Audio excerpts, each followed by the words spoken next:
Welcome again, and it's my great pleasure to welcome you at the EA Virtual Conference on Accreditation in light of cybersecurity, artificial intelligence, and digitalization. My name is Andreas Steinhorst, and I'm the Executive Secretary of EA. I would like to give you first some information about EA.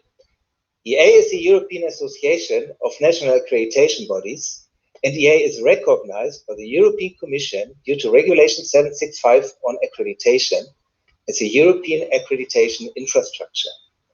We have 50 members of the national accreditation bodies coming from the EU and EFTA countries, candidate countries to the EU, and countries which are covered in the EU neighborhood policy. According to Regulation 765 and EA's membership criteria, each member state or country shall appoint a single national accreditation body in order to ensure that accreditation is the last level in the conformity assessment chain. Accordingly, national accreditation bodies shall not compete with other national accreditation bodies. The EA national accreditation bodies acting as public authorities, and they accredit so-called conformity assessment bodies that are control bodies performing conformity assessment activities like testing, inspection, certification, and verification. Accreditation is the best means, according Regulation 765, the preferred means to demonstrate the competence of conformity assessment bodies. Therefore, more than 100 EU legislations include requirements regarding conformity assessment and accreditation. And accreditation is an important element of the EU single market of goods. But accreditation is also be used in the so-called voluntary sector and facilitates to reduce technical barriers to trade. Finally, the main tasks of EA are the peer evaluation of its national accreditation body members, ensuring that accreditation is performed throughout Europe in a harmonized manner, and to cooperate with the European Commission, EFTA, national authorities, and stakeholders. As usual, you may find more detailed information about EA and its activities on our website. But now we are happy that more than 350 people have registered to this conference, and I can promise you that we have an extremely interesting program. The COVID-19 pandemic has a huge impact on the economy, consumers, and social life, eventually on everybody's life. And we hope that this pandemic will be over as soon as possible. Due to the pandemic, the application of digital tools become more into focus. Homeschooling, home office, and video conferences are only few simple examples which demonstrate how important digitalization is and will be in the future. Accreditation and conformity assessment were also suddenly affected from the COVID-19 crisis. And conformity assessment bodies and national accreditation bodies have had to demonstrate very quickly that the whole accreditation system is robust and reliable, especially during those crises. And I can tell you, it works. Cybersecurity, artificial intelligence, and digitalization will help us to manage those situations better and better. And that is partly the case already today. Hence, it is a perfect time to look deeper on accreditation in light of cybersecurity, artificial intelligence, and digitalization. And I'm proud that we were able to engage high-level speakers from ENISA, the European Commission, DNVGL, UCAS, and RVA. The conference has two parts. During the first part, we will look on the EU Cybersecurity Act and the EU Cybersecurity Certification Framework, as well as on the EU White Paper on artificial intelligence. The second part is dedicated to digitalization and its impact on conformity assessment and accreditation. Before we start with the first presentation, just a few organizational issues. During the presentation, you can send directly your questions to the speakers on Vimeo using the QA section right next to the live video on Vimeo by entering your name and accepting the terms and conditions and privacy policy. To ask your question, type your question in the dedicated area and click on Ask. But please indicate to which presentation or speaker your question is related to. It will make it easier for us later. Our team will select questions asked in Vimeo to address them to the speakers during this conference. Please understand that presumably we cannot consider all questions raised, but we do our best and we try to summarize the questions in order to cover questions as many as possible.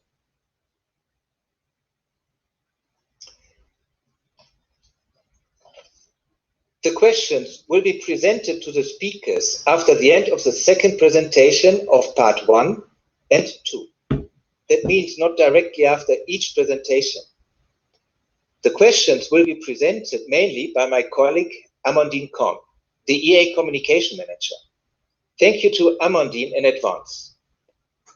If you can't hear the speakers, and it seems it was already the case, first please make sure that the sound is not muted or turned down on your computer and on the video. The sound must be activated. You can see that on the blue light. Furthermore, we will have a short break between part 1 and part 2 of the conference. Please stay connected.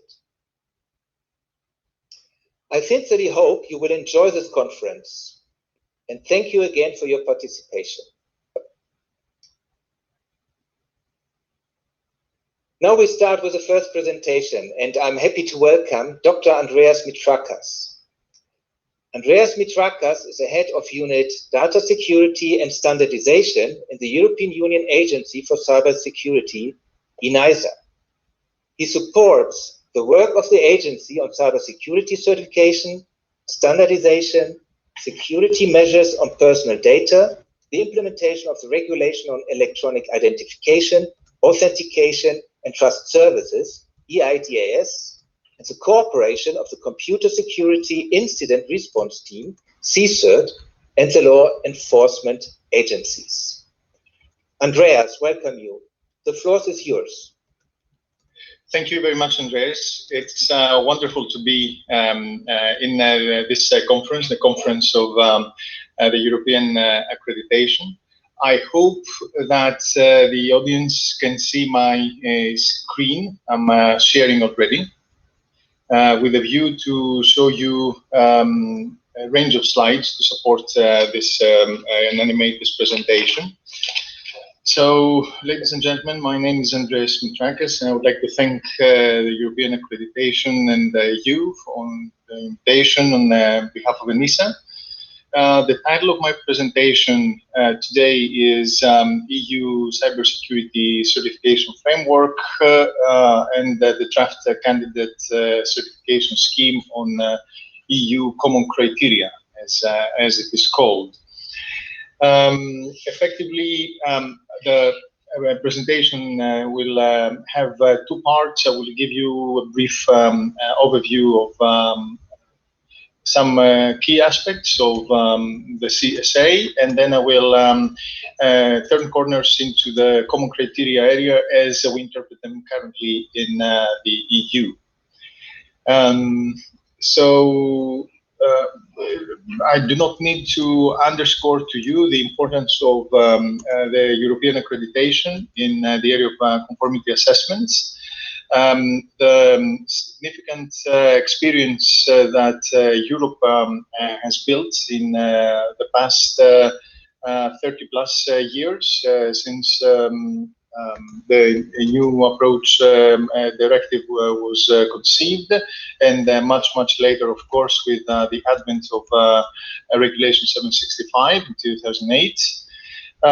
We have closer to home, closer to our areas of interest, we have the tangible contributions that the conformity assessment bodies and the accreditation community have made in the area of EIDAS, starting in 1999 with electronic signatures, and moving into 2013, 2014 with the EIDAS regulation, with trust services with a broader scope. So my presentation will look into cybersecurity certification in a broad sense. I will mention a couple of things about the life cycle and dependencies, and I'll give you a brief overview of some of the key points of this draft candidate scheme on common criteria. I will also try to give my presentation a twist which is more appealing to you, conformity area assessment, and particularly the accreditation community. Now, I will fail to capture all aspects of your interest, so I would like to invite you to think of a question for the end, and I will try very hard to match your questions with an answer. If I fail to do so, I promise to reach out to knowledgeable colleagues, the experts we have in the agency, and get back to you. So the mission of ENISA in the area of cyber security certification, of course, is the mission of the EU Cybersecurity Agency, as it has been dubbed in the CSA.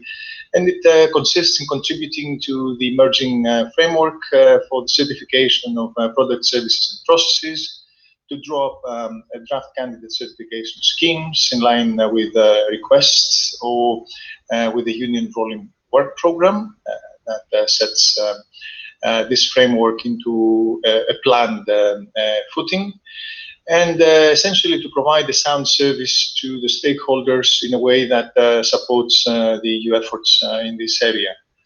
The role of ENISA is technical, because we have to work with technical themes.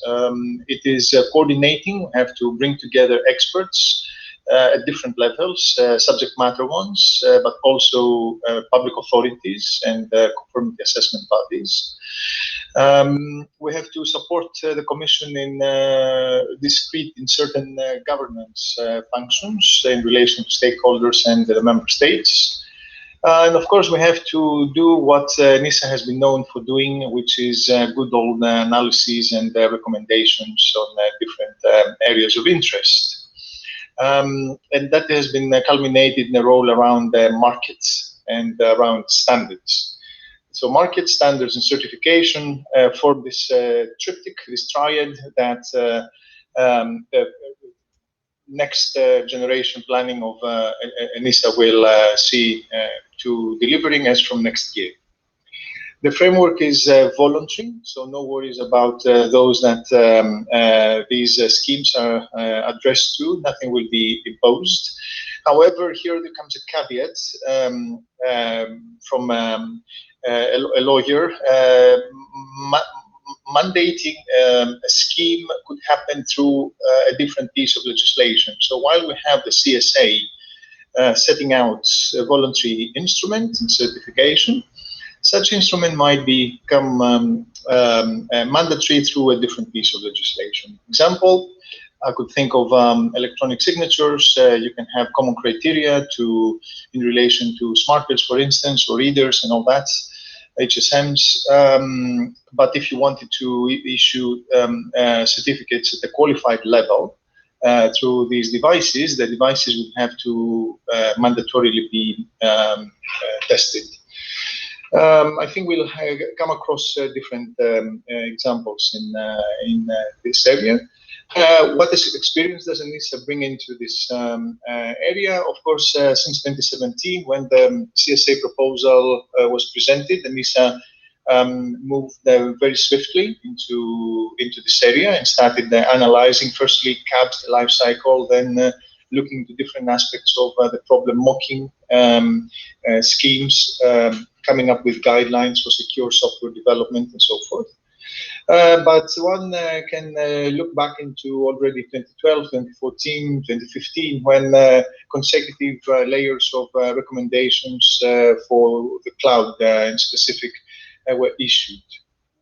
Excuse me, Andreas, could you please click on hide, because we are seeing Team Microsoft is sharing your screen. Just click on hide so people could see the entire slide, and I won't bother you. No, hide, not stop sharing. I have said hide. Yes, all right. Perfect. Thank you. Oh, you can see something now. Okay, apologies for that. I'm all thumbs with Microsoft Teams. It's against our security policy, believe it or not. So I'm on the browser version of it, so apologies for the shortcomings. Thank you. Now, two things about the life cycle. I was too quick to click and click again, but in the inner circle, you see a simplified view about the statutory life cycle of certification. It all starts with the Union Rolling Work Program, somewhere on the top left-hand side of your screen in the inner circle. This URWP. It moves with the execution at the level of ENISA with an ad hoc working group. Once the draft candidate scheme is done and over with, and it receives the opinion of the member states, it can go into committee voting, initiated by the Commission, that's comitology, and then it becomes the law. It becomes part of the acquis communautaire, part of our European legal framework. And then it enters into consecutive 5-year maintenance cycles. Now, we thought in enhancing further the life cycle, and we thought that it can all start slightly ahead of time from when we launched the ad hoc working group with the risk assessments. Why a risk assessment? I think it makes sense to understand what a scheme will be all about in relation to an application area, understand the risks, and associate the risks with the desired assurance levels. That's the RA and AL acronym there. So it's about assurance levels. We have developed methodology. Actually, we keep it close to our chest for the moment, because we are currently validating it with the little pilots in a real life scenario. But the whole idea is to give something both to vendors, even to cabs, and particularly to public authorities, whereby they can relate risk with assurance. This way, we believe that we will have better scoped requests, better scoped thematic areas for the Union Rolling Work Program. We see strong stakeholder involvement through public consultation, by means of involving the member states already in the ad hoc working group. And then we move into user guidance, because we do not see a static scheme coming out of ENISA, but we see recurrent execution of guidance requests in different thematic areas in relation to a scheme. And then, of course, we'll enter into monitoring. We will closely monitor and follow up on different areas of interest. We have the declaration of conformity, for instance. We have to look into ways concerning the reporting of vulnerabilities and the like. So if we want to make all that a little bit more concrete, we need to be coherent, avoid fragmentation, and we have to work into consistent and scalable market acceptance. Because why? Because we start with generic schemes, but with time we'll move into sectoral ones. So we see the common criteria area as a generic one. We also see cloud as a relatively generic one. But then if we start moving into IoT, for instance, into industrial systems, into software development, into 5G perhaps, if it all comes down to that, then definitely we need to be coherent and make sure that the ones that have to respond to certification, they do not necessarily have to do the same thing several times over to prove exactly the same performance to the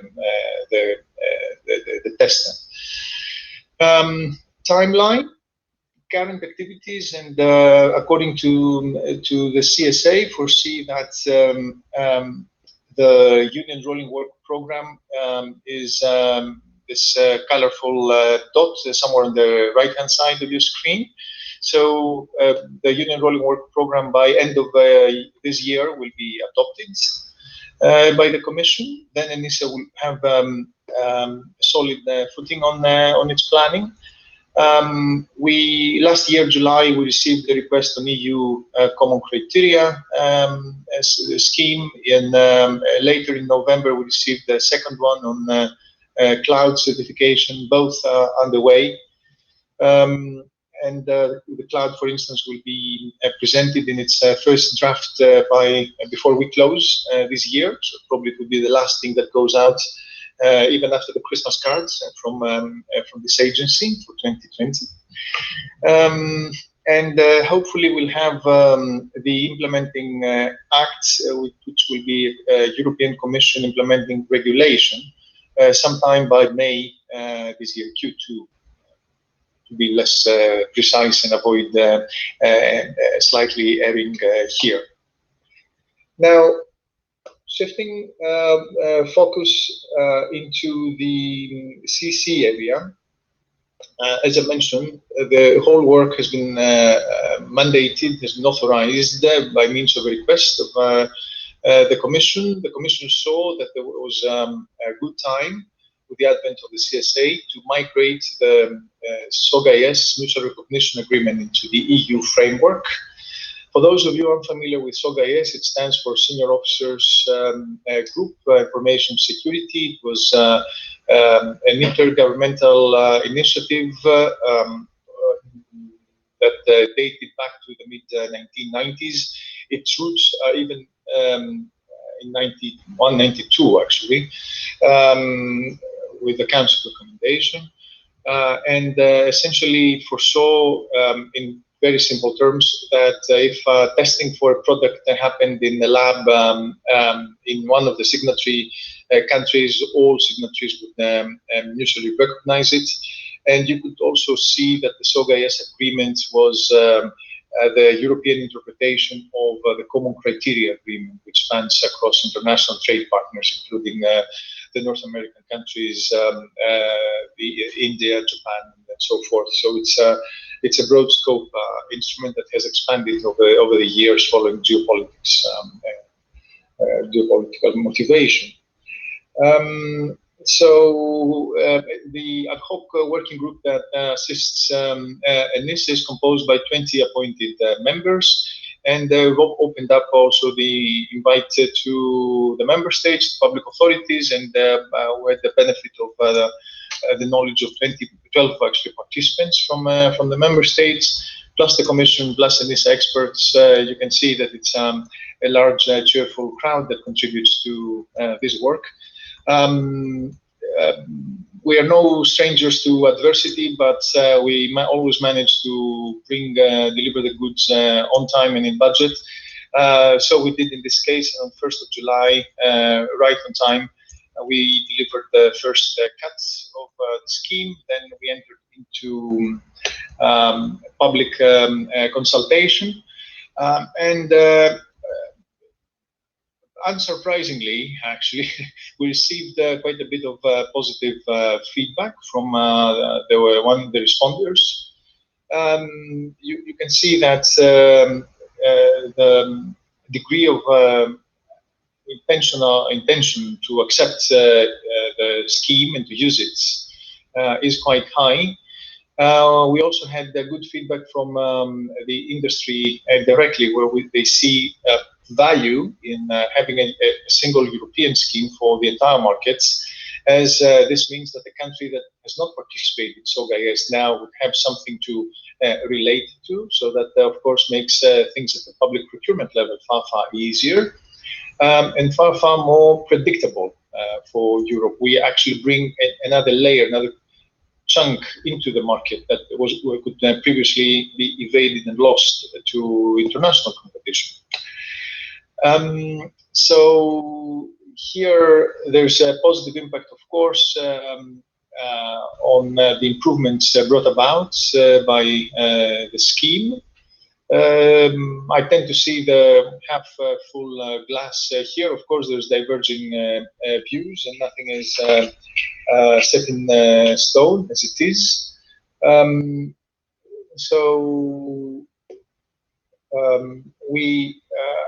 The important aspect here again, it's that the focus concerns EU 27, and we manage in a way to break away from the past where we had a scheme that concerned essentially 14 of the actual member states, 14 countries out of the 27 member states.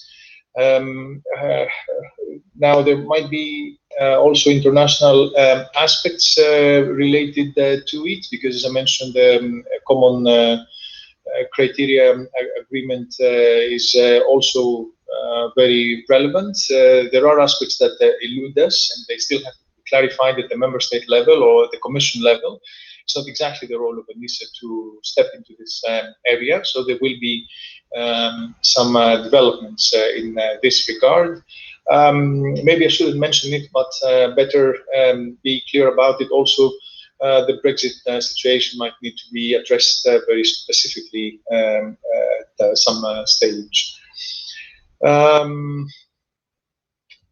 So you are, I presume, familiar enough with common criteria, but if you're not, it's all about products such as integrated circuits, smart cards for electronic signatures, identification instruments like passports, meeting the ICAO specifications, banking applications, the European tachograph of 1998, software products like disk encryption, VPN clients, and the like.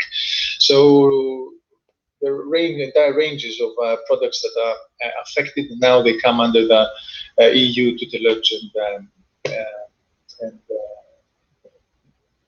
support monitoring, let's say. The implementation, of course, remains with the member states. So for the accreditation part of this equation, little will change, because still all the provisions of Regulation 765 apply equally to what was happening until what currently happens.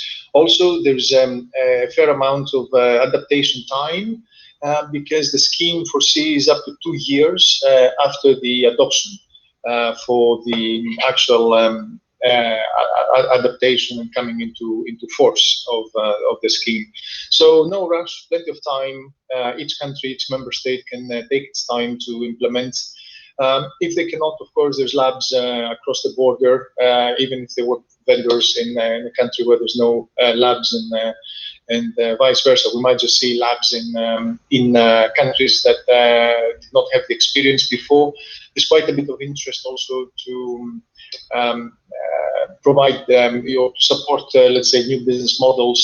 We might see combination of areas, or we might just see service providers that were in a different line of business to be attracted by the prospect of the CSA and expand also into cybersecurity, and expand their testing capabilities into cybersecurity. There are some novelties in terms of the overview.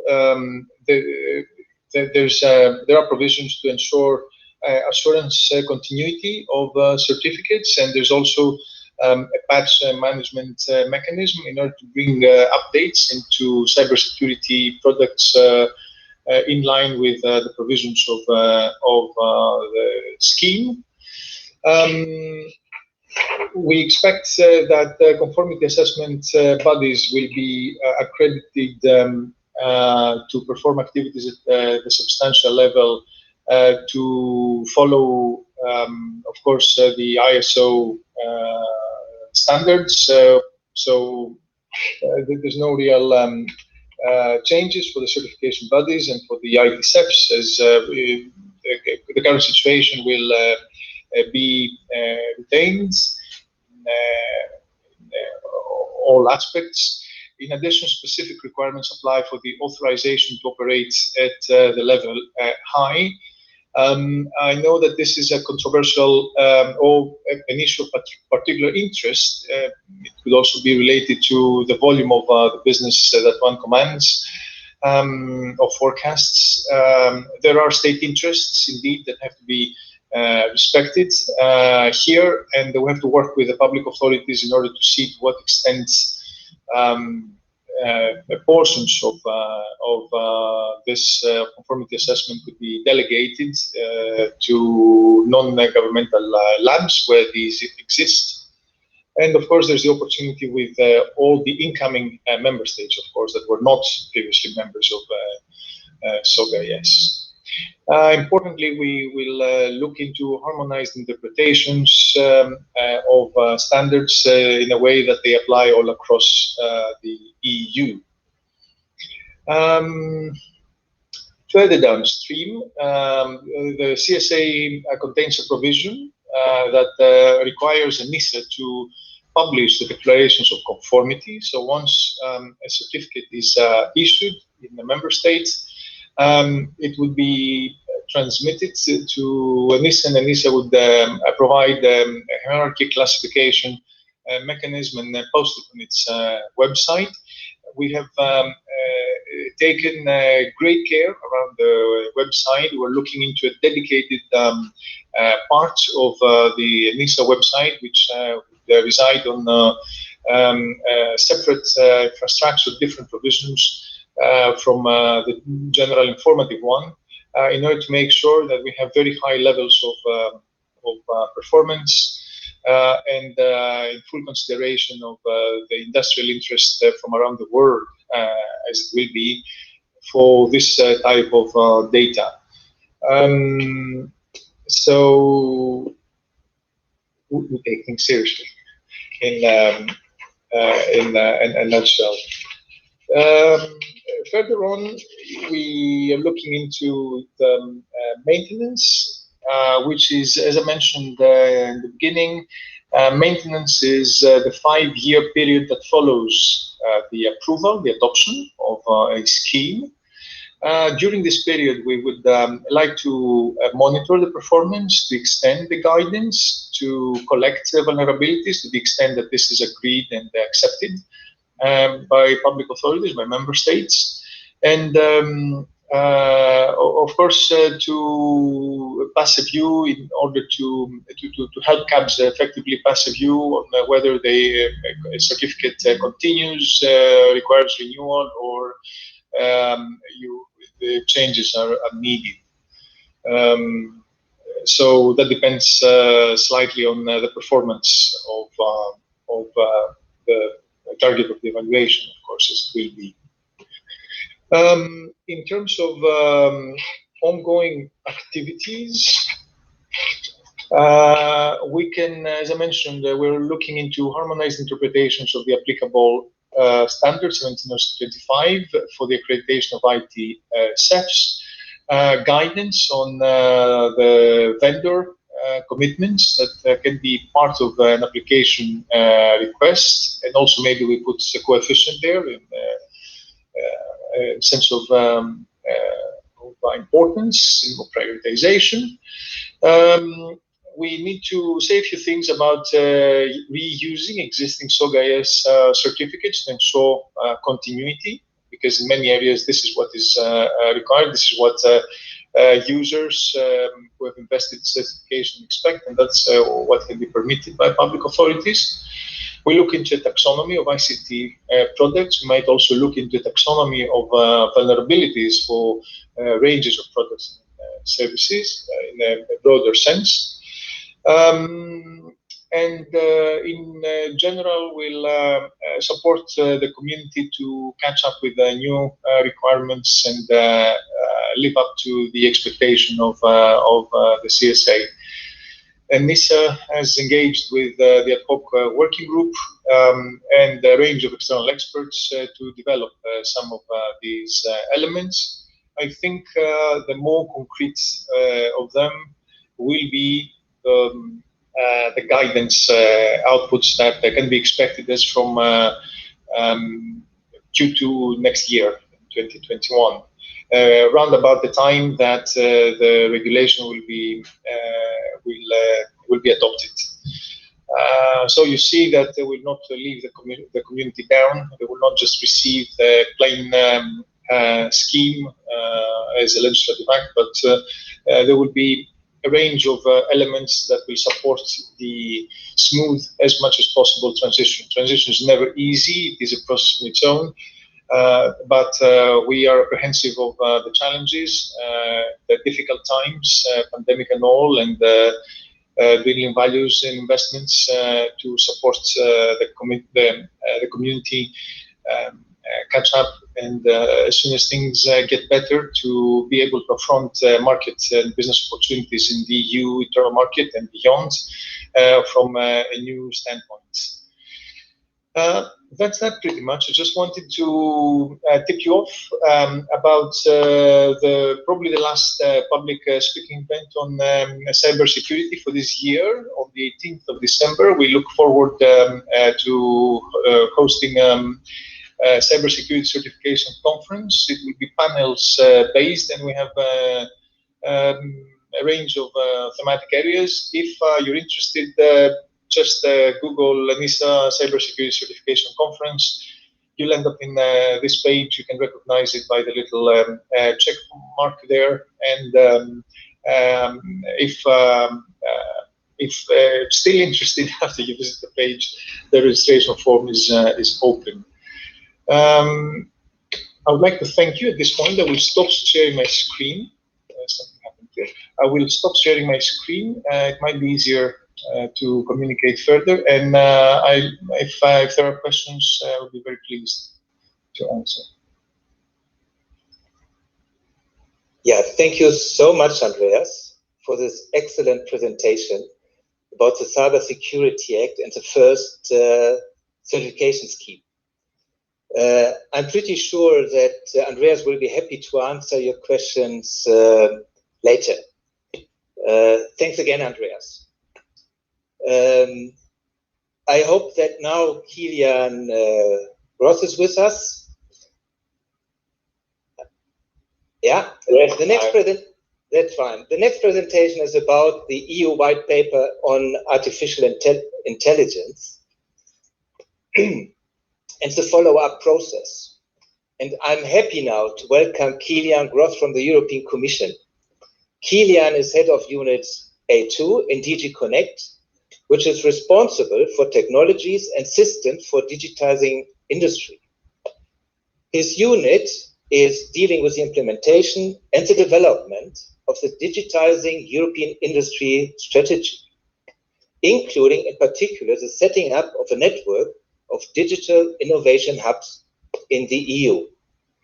In addition, the unit is responsible for the coordination of the national strategies on AI and for the development of a regulatory framework for trustworthy AI. So, welcome, Kilian. Now the floor is yours. Thanks a lot, Andreas, and thanks a lot to the audience for this kind invitation. It's a pleasure for me to be here and to have the opportunity to share with you some thoughts. I hope you can hear me well. And now I will try to start my little presentation. This should be this one. Perfect. I hope you can see it. Yes, we can. Very good. So let me give you a little overview where we stand on the future AI regulation for the EU. You may remember we started this process in February this year with a white paper. I will come to that. That was the beginning of the journey, because we had already a high-level expert group for 2 years, which developed a lot of the concepts and the thoughts and the criteria which we are now using. We had then a big public consultation on the AI, and now we're developing the legal framework. And then perhaps, given the composition of the audience, I thought it might be useful to go a little bit deeper in what we could consider in the future as a conformity assessment for AI. So I will spend a bit more time there as a third point to give you some more insights on where we stand in our thinking. Obviously, I cannot disclose as in a sneak preview what will be the future regulation, because this is dependent on my political masters. This can always be changed. but I can tell you where we are in the process and what we are thinking and which are the questions which are keeping us awake at night. The starting point of our AI white paper was that AI is good.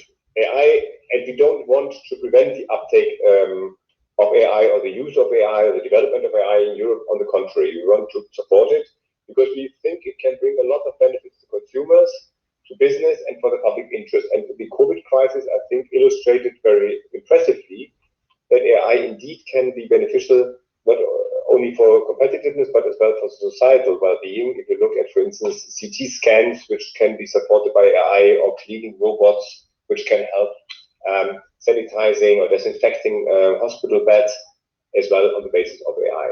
But of course, as every new and groundbreaking technology, AI comes along with some risks.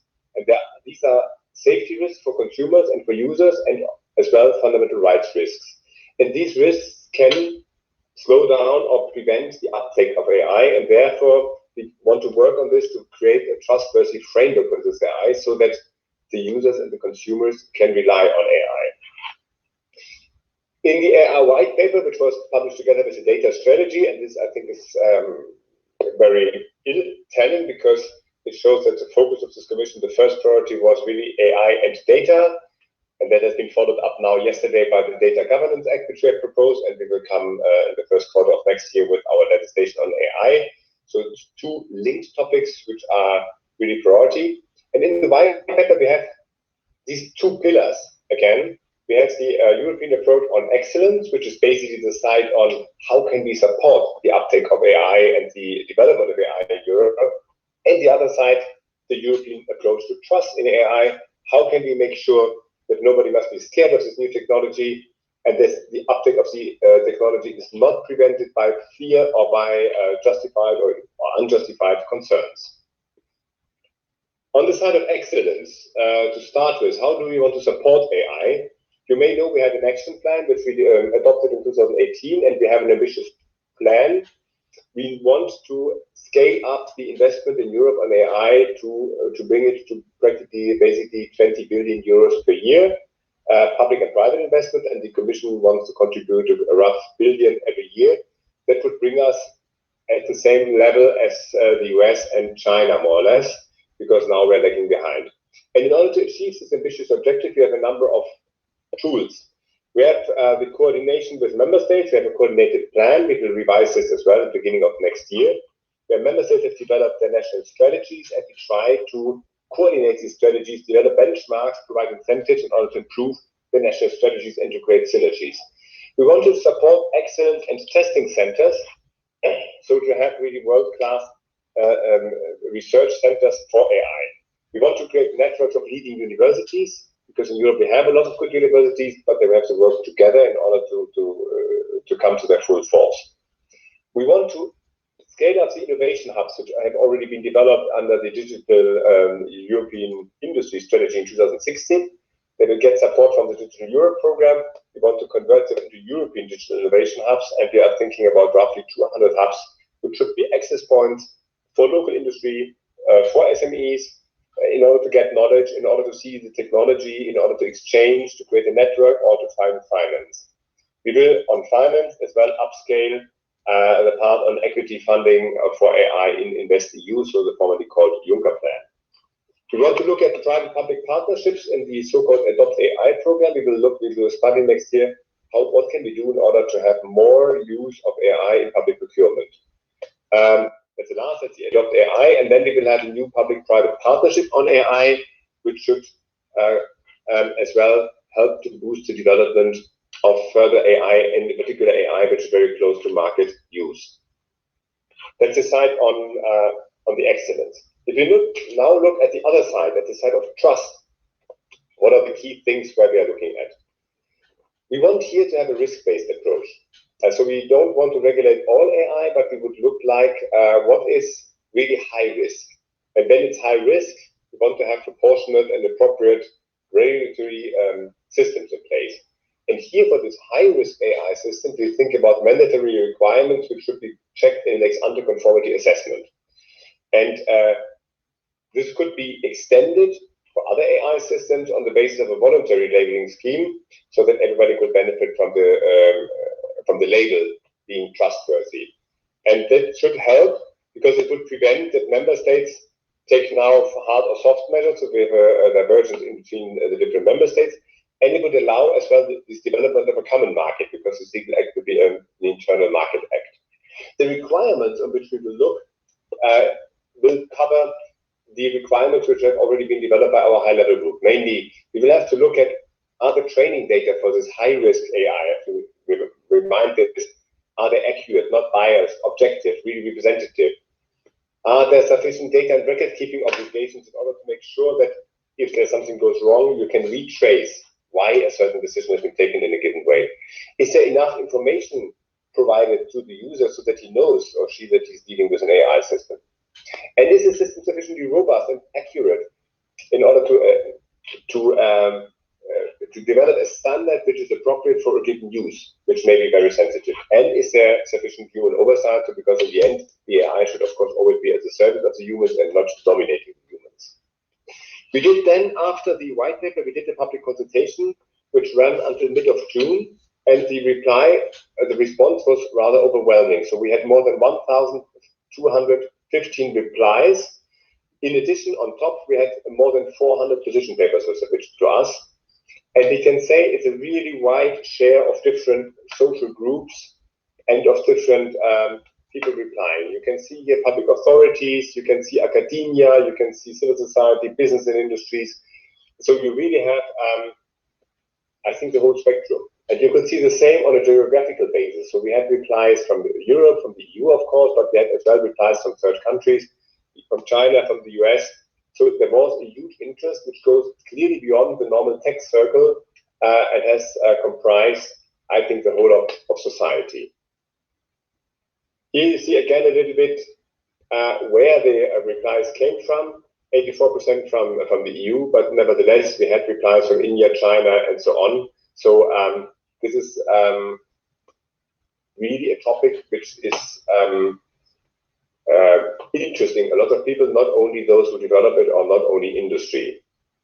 And the key question, of course, in this public consultation for us was, do you consider that we need new legislation? Or do you think that the current legislation which we have is fully sufficient and we should stop there and perhaps propose some soft measures like or recommend certain practices but not go beyond that? And here the reply is very clear. Only 3% of the respondents say that the current legislation is fully sufficient.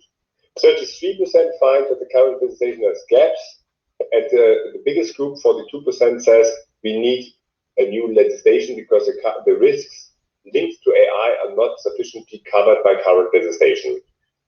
I think if you put the second and the third row together, it's a rather overwhelming majority who says we don't believe that the current legislation is fully fit for purpose.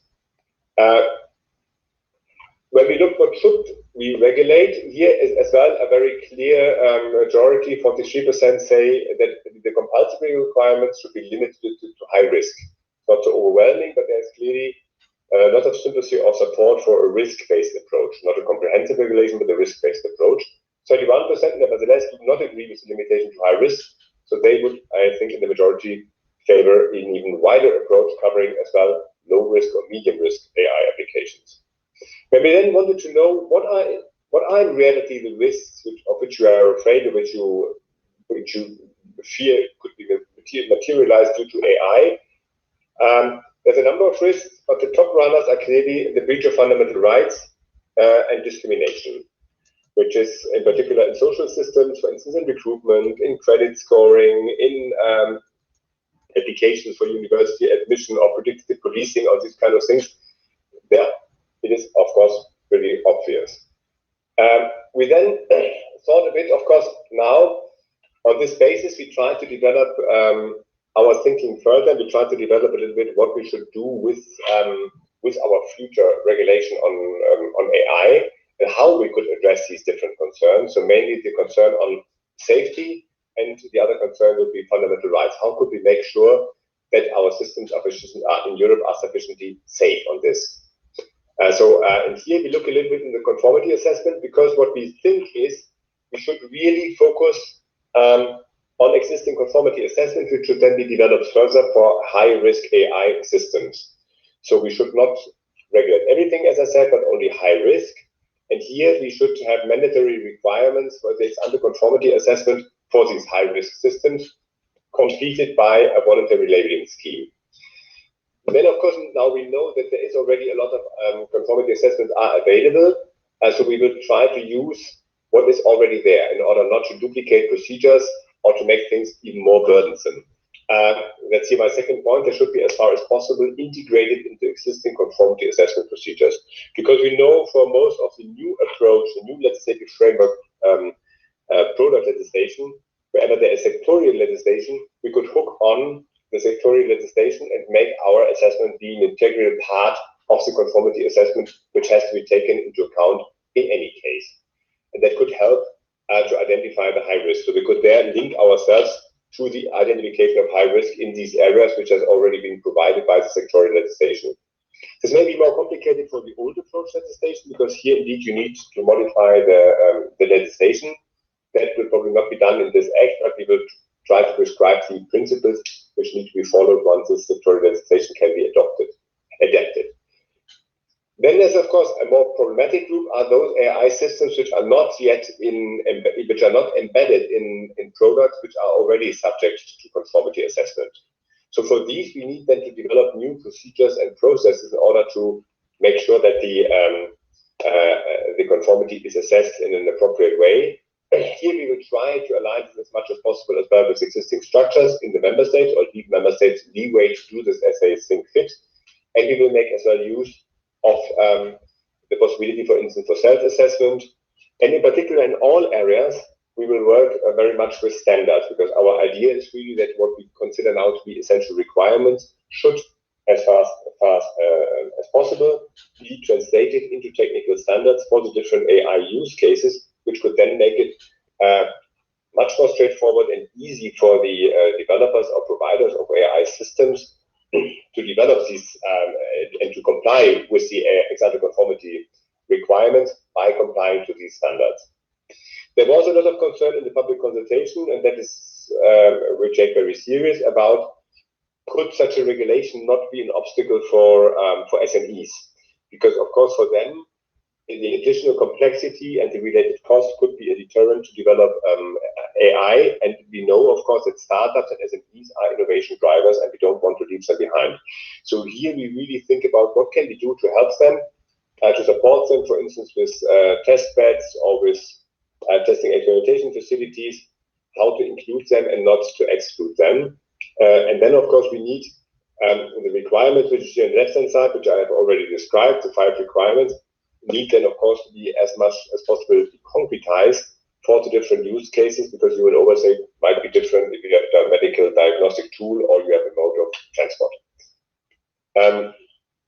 Here you see again a little bit how this should look like. The third-party conformity assessment body, the notified bodies, verify conformity of high-risk systems with the requirements, in particular the safety aspects and the fundamental rights aspects. The harmonized standards should facilitate the work, because we think that as much as we have harmonized standards and developed, that should normally provide a presumption of conformity for the different AI systems. There should always be only one conformity assessment, so it should be integrated in the existing conformity assessment, not to create excessive amount of bureaucracy and procedures for the market operators. And here we will use, of course, the different ways to do an under conformity assessment, either be it with an accredited in-house conformity assessment body, or the third-party body, or the self-assessment. Another main question which comes always up on AI is, of course, when shall a conformity assessment take place? Because AI has this particular feature that it can develop further. It's autonomous, and AI is not a standstill technology, but it has this characteristic that it may, over time, learn new things, develop further, and then perhaps even generate new risks. So here you see a bit the timeline of a given product where AI may be embodied. You see the development phase and the design phase, the production phase, the piloting, the fine-tuning, and then the placement on the market. And here we think normally it should be when the ex-ante conformity assessment may take place. Either it's based on the market, or it's put in use if the development is done in-house, because of course we don't want to privilege those who just do develop things for themselves without putting them on the market, and because they would in the end display the same risks. We need to look at as well a little bit what happens if there are major updates, and that may then as well trigger a new ex-ante conformity assessment, but that I think is nothing completely new to the conformity assessment world, because of course if you go beyond the intended use or the product changes substantive features, this can have an effect on the assessment which has been done so far.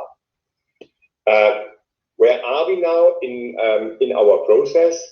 We have completed the public consultation. You can find now on the web, we have now even published the final report on the public consultation. We have published all position papers. There's a lot of very interesting material there if you would like to read more, because lots of business associations have submitted, or member states, very substantive papers.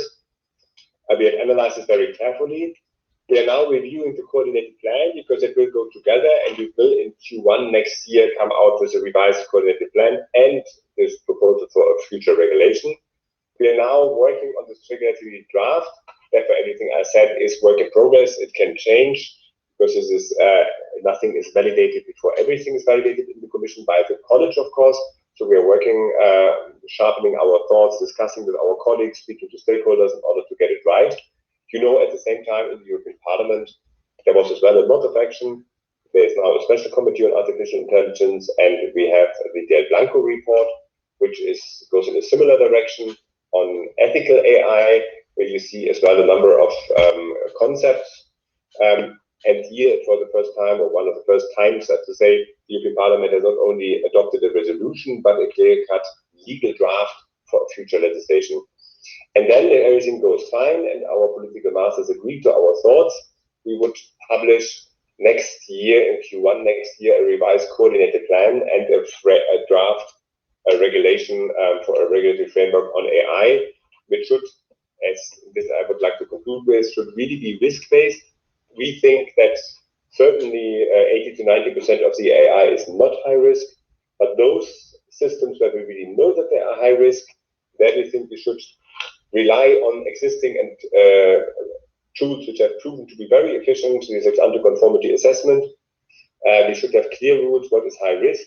We will try to foresee this in the regulation. We will need mechanism how to update these cases of high risk, because the technology is very fast moving. That's another aspect which we need to take into account. We have here to deal with a technology which is groundbreaking, but very quickly developing, and use cases are developing very quickly. So we need to get this legislation future-proof. It has to be clear, but it has nevertheless to leave room for development and adaptation, because nobody can really foresee how and in which case AI will be used in 5 to 10 years from now. So we will try there to spread it with the circuit, but we have some ideas how we can do this. We foresee a mechanism, for instance, to update this regulation. So to be clear, but to leave possibility to update. So we will hopefully come out with such a system beginning of next year, and we will then discuss it with member states and the Parliament, because it will be in co-legislation. And then, of course, our co-legislators have in the end to decide whether they find a compromise on our legal draft. We would, of course, support this very much, because we think it's a useful thing to do. And if we get it all right, then our strategy would work out, namely to support AI and to prepare a trustworthy framework, because we think if it's well done, this trustworthy framework should reinforce and accelerate the uptake of AI and not act as an obstacle to the uptake of AI. So thanks a lot for your attention, and I'm very interested now to listen further to the other speakers and to the discussions which now may come. Thanks a lot for now. Yeah, thank you so much, Kilian, for this excellent presentation about the white paper on artificial intelligence and the potential future legislation. So now I guess that there are some questions from the audience. I have seen that we have received some questions via Vimeo. Amandine, are there any questions for Andreas? Well, we received a lot of questions to Andreas, but he answered it already on Vimeo. So Andreas, could you please come? There's a question you haven't answered yet. 17065 relies on parts of 17021 or 17020? How about checklist in EUCC? What to apply? Thank you, Amandine, and thank you, colleagues, for the questions. Actually, I did my best to answer as many as possible, but I have indeed resorted on cherry picking, and I did that intentionally. Firstly, because I wouldn't like to give you an answer which is not substantiated, and I must admit that I'm not entirely familiar with all subtleties of the provisions of the draft candidate scheme. Then, because the draft candidate scheme on its own is on unstable grounds because it is currently undergoing review, and then because I have checked also some of the answers with my colleagues, and they confirmed that they might not have an answer themselves, and that of course would be positive for you, but it should not be so because they promised guidance. So indeed, the scheme will cover matters up until a certain level, and then underneath there will be guidance. So please consider my my answers as the ones that I could reasonably reply to under these circumstances. I'll go through the list one more time and make sure that I haven't left anything out that I was able to answer. Thank you very much. Andreas, maybe you have a question for Andreas. Oh, yeah, indeed. I think we have still some time. And Andreas, I have a question to you. The Cybersecurity Act and accordingly the first EU cybersecurity certification scheme has two levels of assessment for assurance levels substantial and high. That is what you have presented to us. For assurance level substantial, the cap shall be accredited. For assurance level high, the cap shall be accredited, but additionally authorized and assessed by the NCCA. But knowing that accreditation is a way to demonstrate the technical competence of the conformity assessment bodies, why the caps need another assessment by the NCCA? And furthermore, can this assessment be delegated to the national accreditation body in order to be efficient as much as possible? Thank you, Andreas. This is a very practical and topical question, and definitely of interest for this community of stakeholders.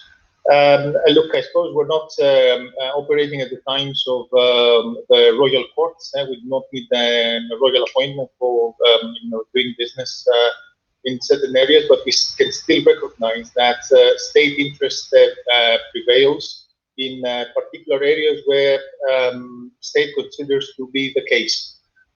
So I do not find it personally strange that labs above a certain level might have to go through a more rigorous review.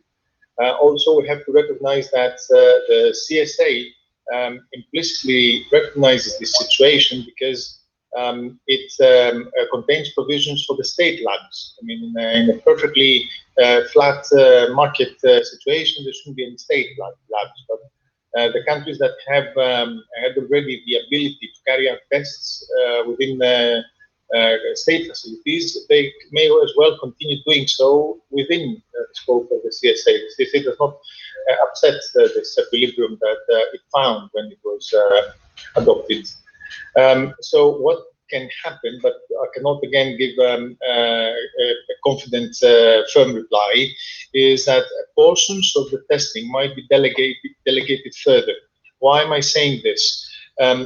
We can look into the market. I think the colleagues in the audience have a far more closer view of the capability of state labs to carry out actual testing. If the state labs reach capacity, then there's a portion of the testing which might be delegated further. And I would see this as an increasing opportunity. We have we're moving away from the more static world of larger components or even smart cards, as it seems. We're moving into the high volume business of IoTs, and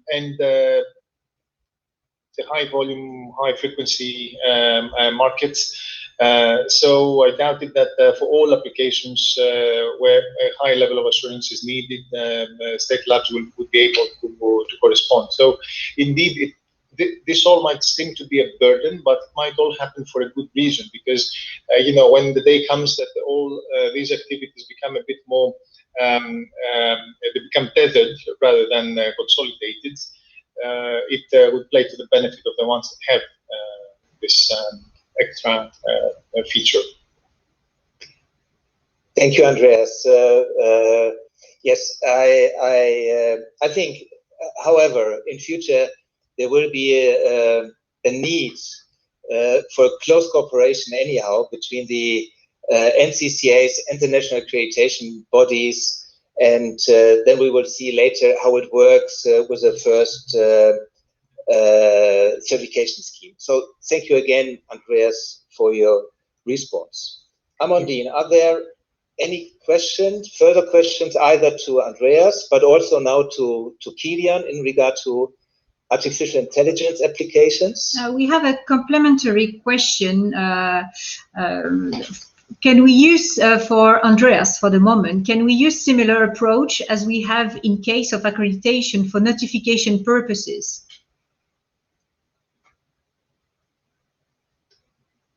So in general, the existing practices are not significantly upset by the draft candidate scheme. I think that the scheme has been available as a draft on the NISA website since July the 1st, as I mentioned.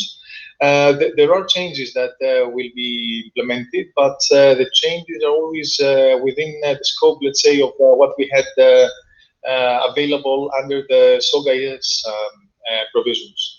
Actually, this first scheme is represents a quite comfortable situation for NISA, because we simply have to take the baby, make sure it is not hurt, and move it to a new cradle that bears the European flag. I mean, we used to make such a silly analogy in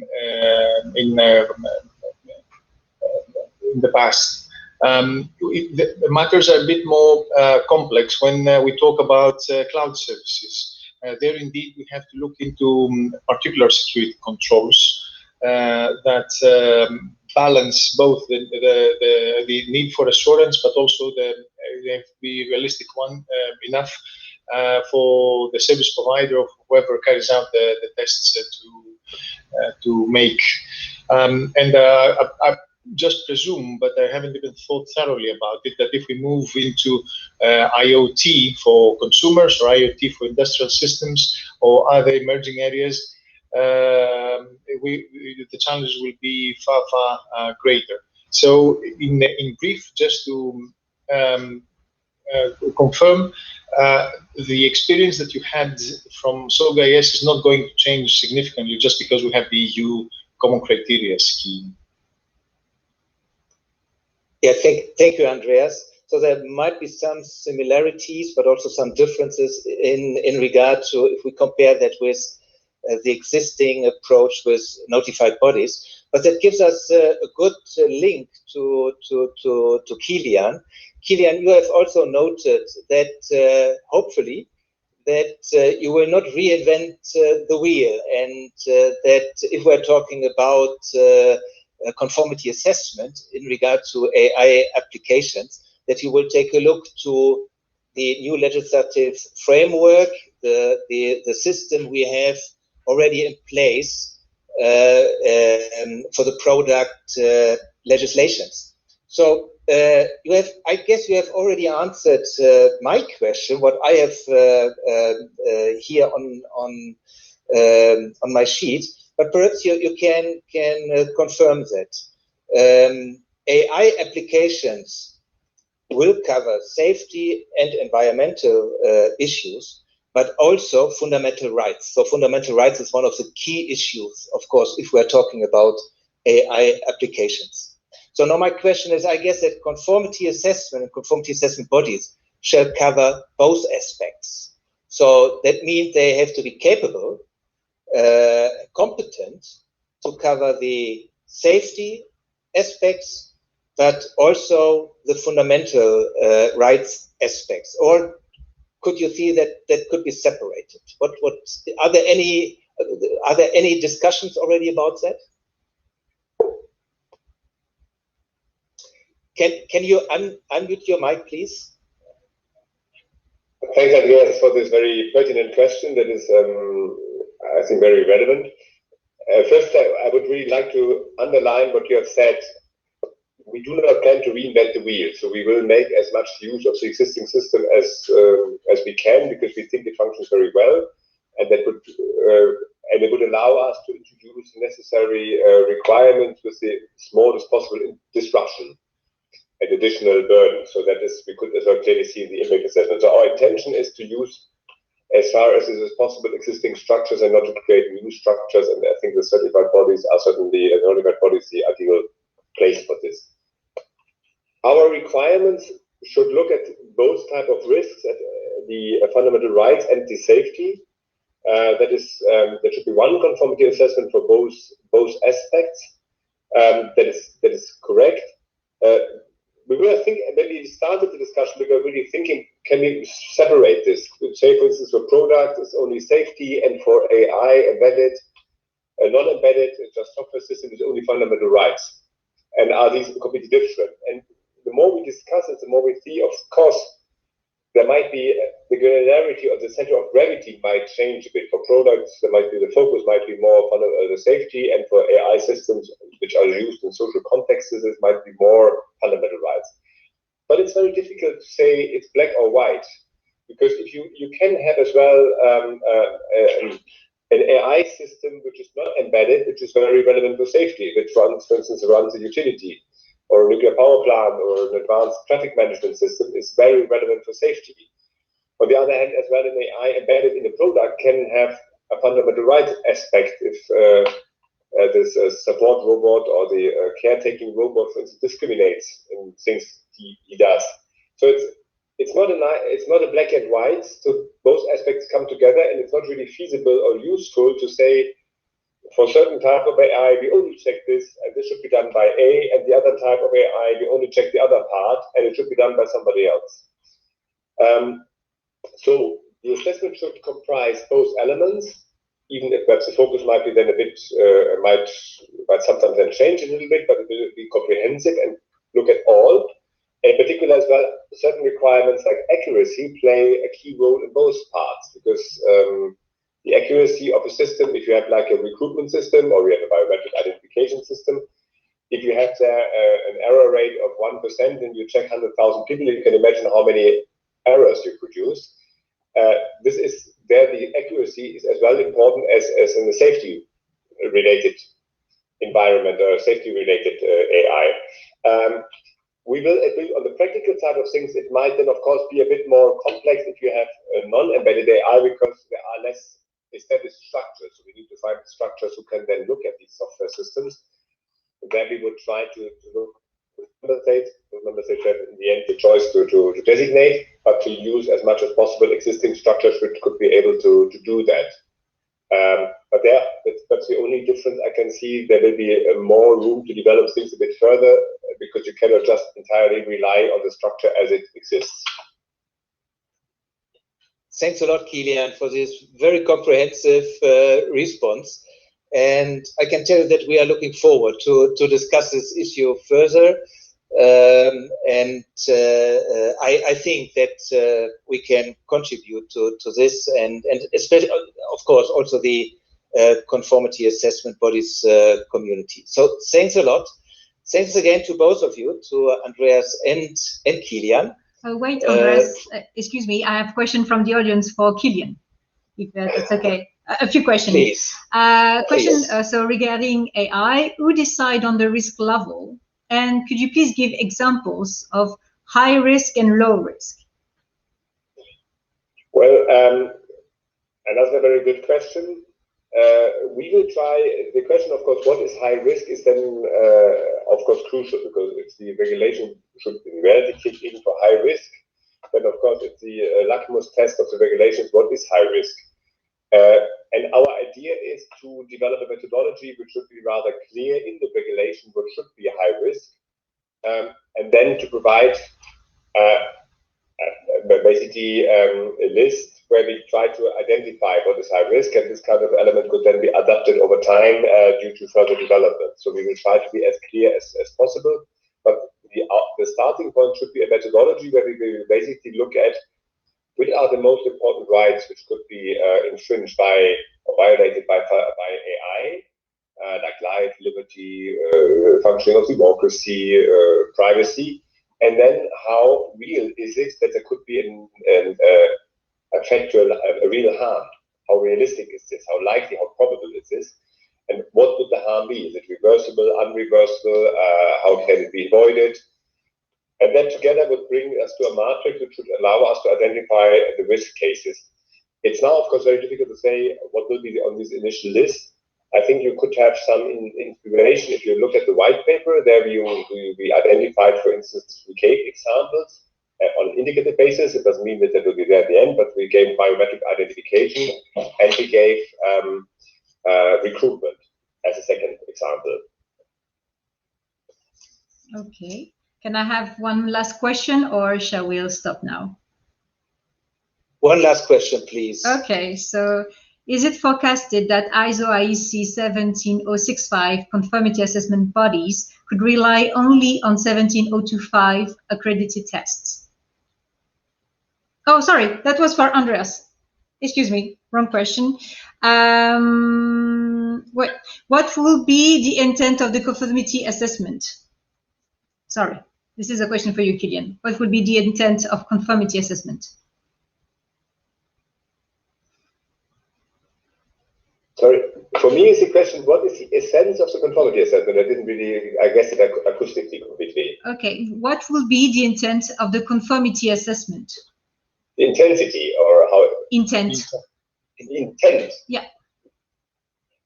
Well, the intent will be to make sure that the product or the AI system is fully in compliance with the requirements. We will develop these requirements, and then our approach will be that the AI system should be fully compliant, so that only AI systems will access the market which are trustworthy. That's the whole purpose of the exercise. So we should make sure, and that should be for all AI systems, if they're being produced or just used in Europe, they should comply to our requirements. So therefore, these assessments should make sure that the requirements are fully respected. Okay, thank you. Thank you again. So thank you so much, Kilian and Andreas. Thank you.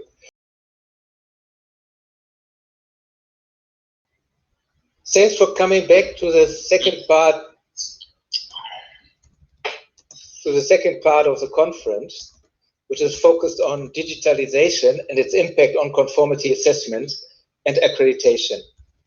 I'm delighted that Luca Crisciotti followed our invitation and to make a presentation on digitalization, new developments related to conformity assessment. Luca Crisciotti is the CEO of DNVGL, Business Assurance. He represents DNVGL in the Independent International Organization for Certification, IOC, where he previously held the chairmanship for 2 years. He is a board member in INTBA, International Association for Trusted Blockchain Applications, the EU-backed initiative aiming to create a framework for blockchain to flourish. Luca is a strong believer in the opportunities new digital technologies offers to progress assurance, build trust, and achieve the UN Sustainable Development Goals. Luca, welcome. The floor is yours. Thank you very much. It's really a great pleasure for me to be here today. What I would like to do is really to share with you our journey towards what we call digital assurance. First of all, let me introduce myself. So I'm the CEO of DNVGL Business Assurance, which is the business area in DNVGL taking care about management system certification, product assurance, and also digital assurance. So in starting to share with you our journey, I would like to start where the market is bringing us. Those are the three main trends that we have been working with in the last 3 years to shape our digital assurance concept. The first one is about trade and the increased protectionism, which is resulting in higher trade barriers, so more, let's say, bilateral, regional, and national trade. The second trend is about the adoption of the digital technologies, but also in combination with a higher level of connectivity, which is resulting in a huge number of transactions, which needs a new, let's say, require a new trust. And then also, what companies are required to demonstrate and communicate these days. And I'm talking about commitment, credibility, performance, and compliance. So all of these put together is what really trigger, the attention to the digital assurance. And here I've tried to summarize what we have learned in the last 3 years and the differences between what we call the traditional assurance and the digital assurance. So first of all, the focus. The focus for the traditional assurance is mainly B2B. Those are our customers. Within the digital assurance, instead, we are talking about B2B2C, or the ecosystem. I'll come back in a minute to this concept. When it comes to the services, within the traditional assurance, they are few and standardized. So we're talking, for example, about certification, inspection. While within the digital assurance environment, we are talking about a higher number of services, much more flexible.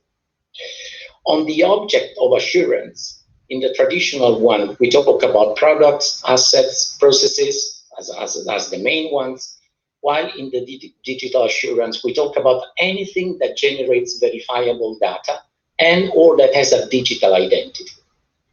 On the technology side, we use today very limited technology, and it's mainly used to drive efficiency on very specific services. Instead, within digital assurance, the technology is a core element of all the service offerings. When it comes to the stakeholder, in the traditional assurance, they are pretty passive, and their interest is limited in the assurance outcome, while in the digital assurance, they are much more active, directly involved, and in some cases, they can be considered also as a partners. The business model also is very different. The traditional assurance is based on risk management, it's effort-based, and it's about the ownership of the asset of the product. While in the digital assurance, we are talking about transaction, it's value-based, and it's focused on the utilization of the asset or the product. So I was mentioning before this B2B2C concept.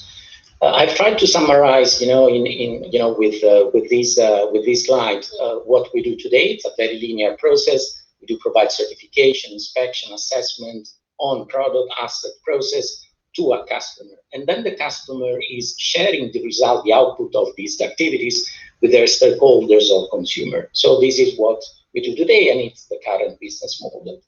In the new business model, instead, we are just one element of an ecosystem, what I call an ecosystem.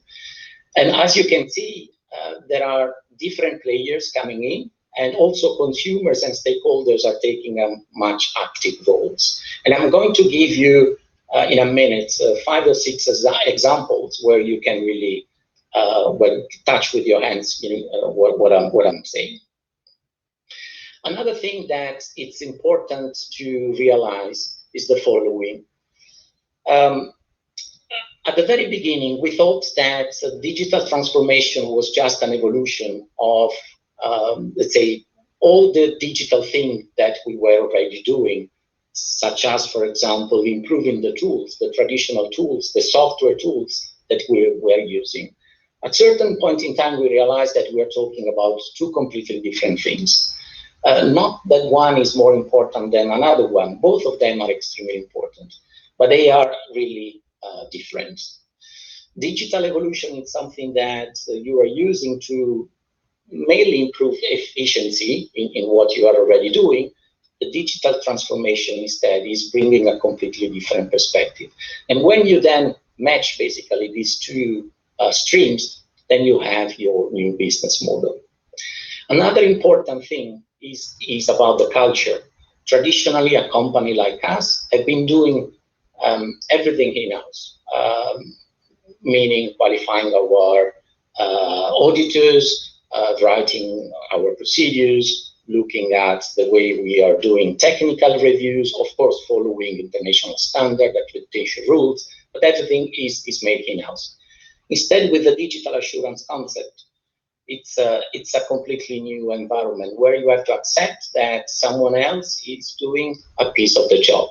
And then sometimes, again, they are partners, sometimes they are suppliers, but it's important to realize that the culture needed to deal with the digital assurance concept is completely different.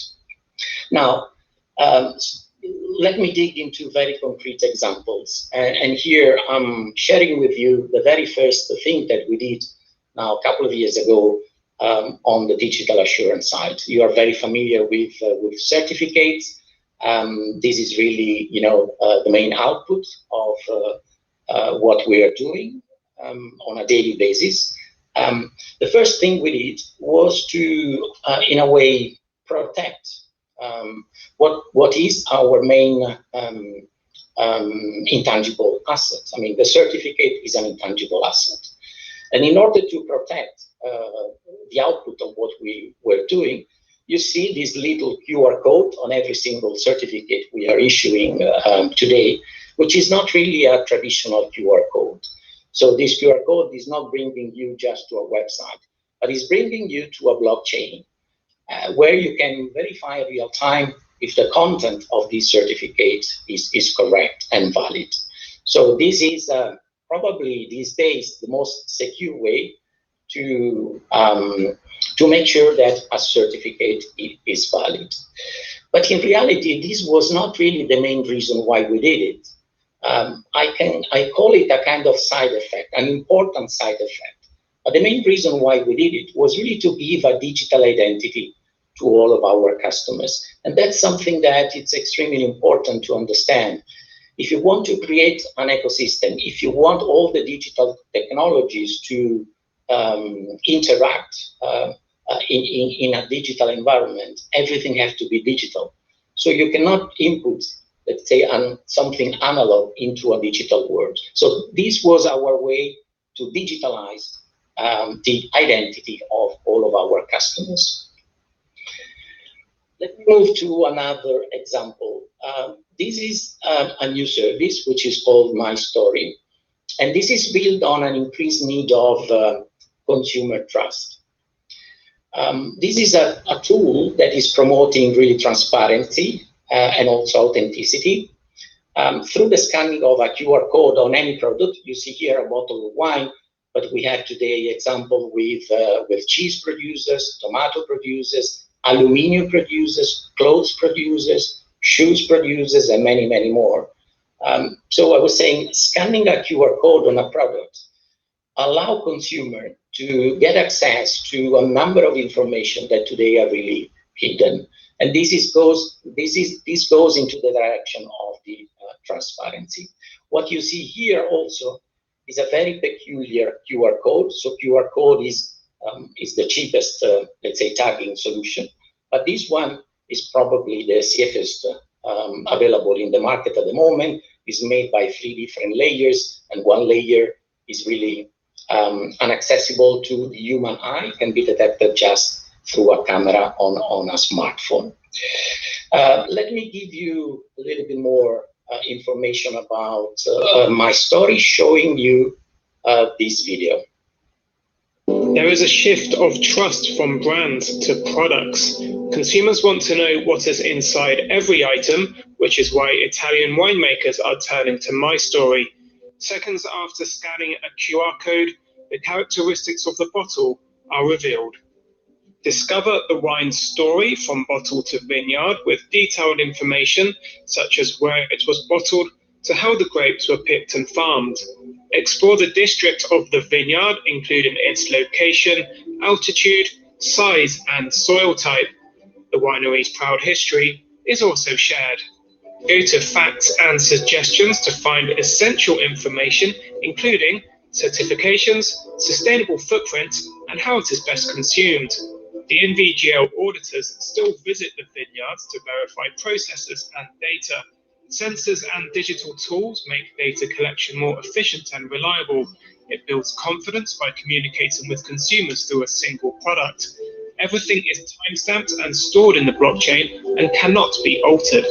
So, no matter where, consumers can trust everything shared about the wine, its quality, authenticity, and sustainability.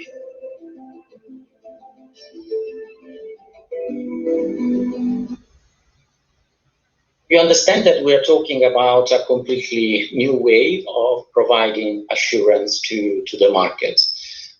My story is built on 3 different pillars. Of course, the definition of the story, which is about key data points, the production process, or in some cases, the history of the brand. I can tell you that, for example, for one of the wine producers, they were claiming to have more than 150 years of history. And our job was really to make sure that this information was correct, just as an example. Then is to collect and verify data.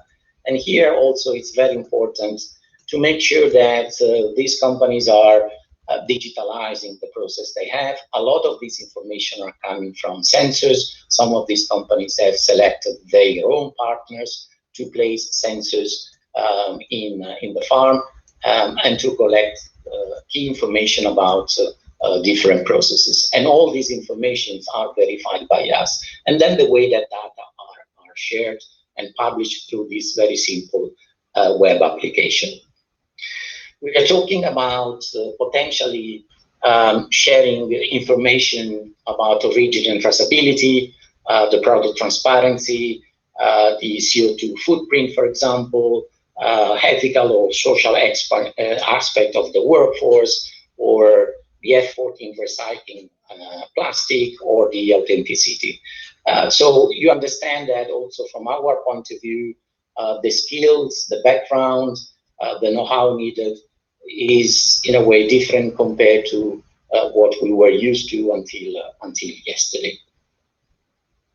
This concept can be also applied to an entire supply chain. This is another example for a cocoa supply chain, where you see that also suppliers are involved in this verification process.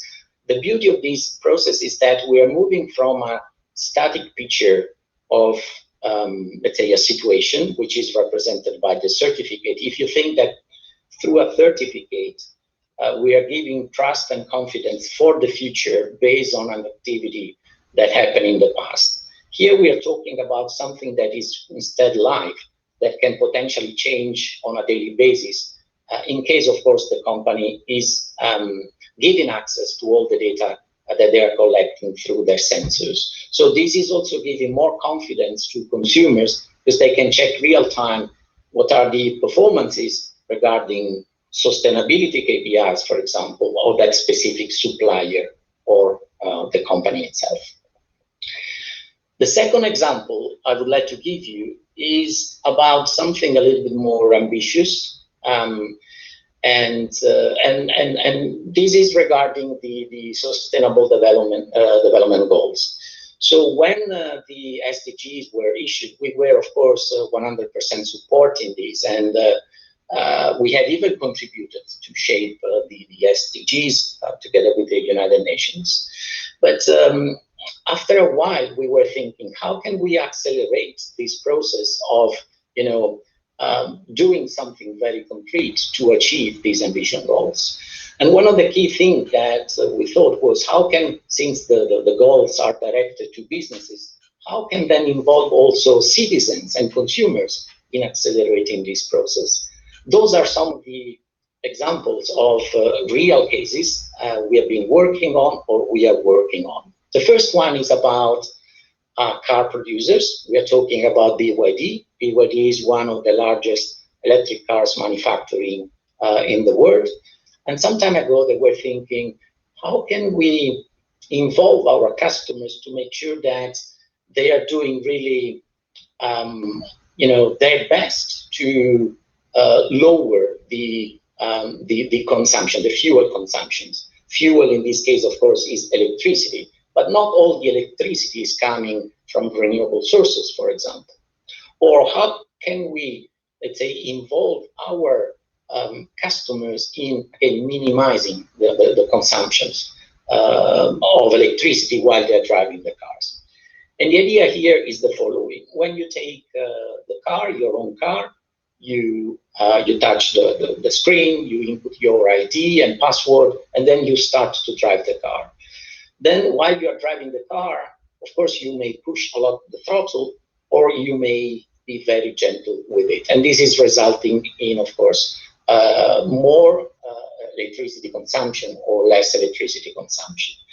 Then an algorithm is translating your driving behavior into a score. Then the score is translated into tokens through a smart contract. And with the tokens that you get while you are driving, you can do, for example, you can recharge your car, you can lower your insurance premium, but you can do even things that are not really connected to the car itself. For example, you can buy a liter of milk.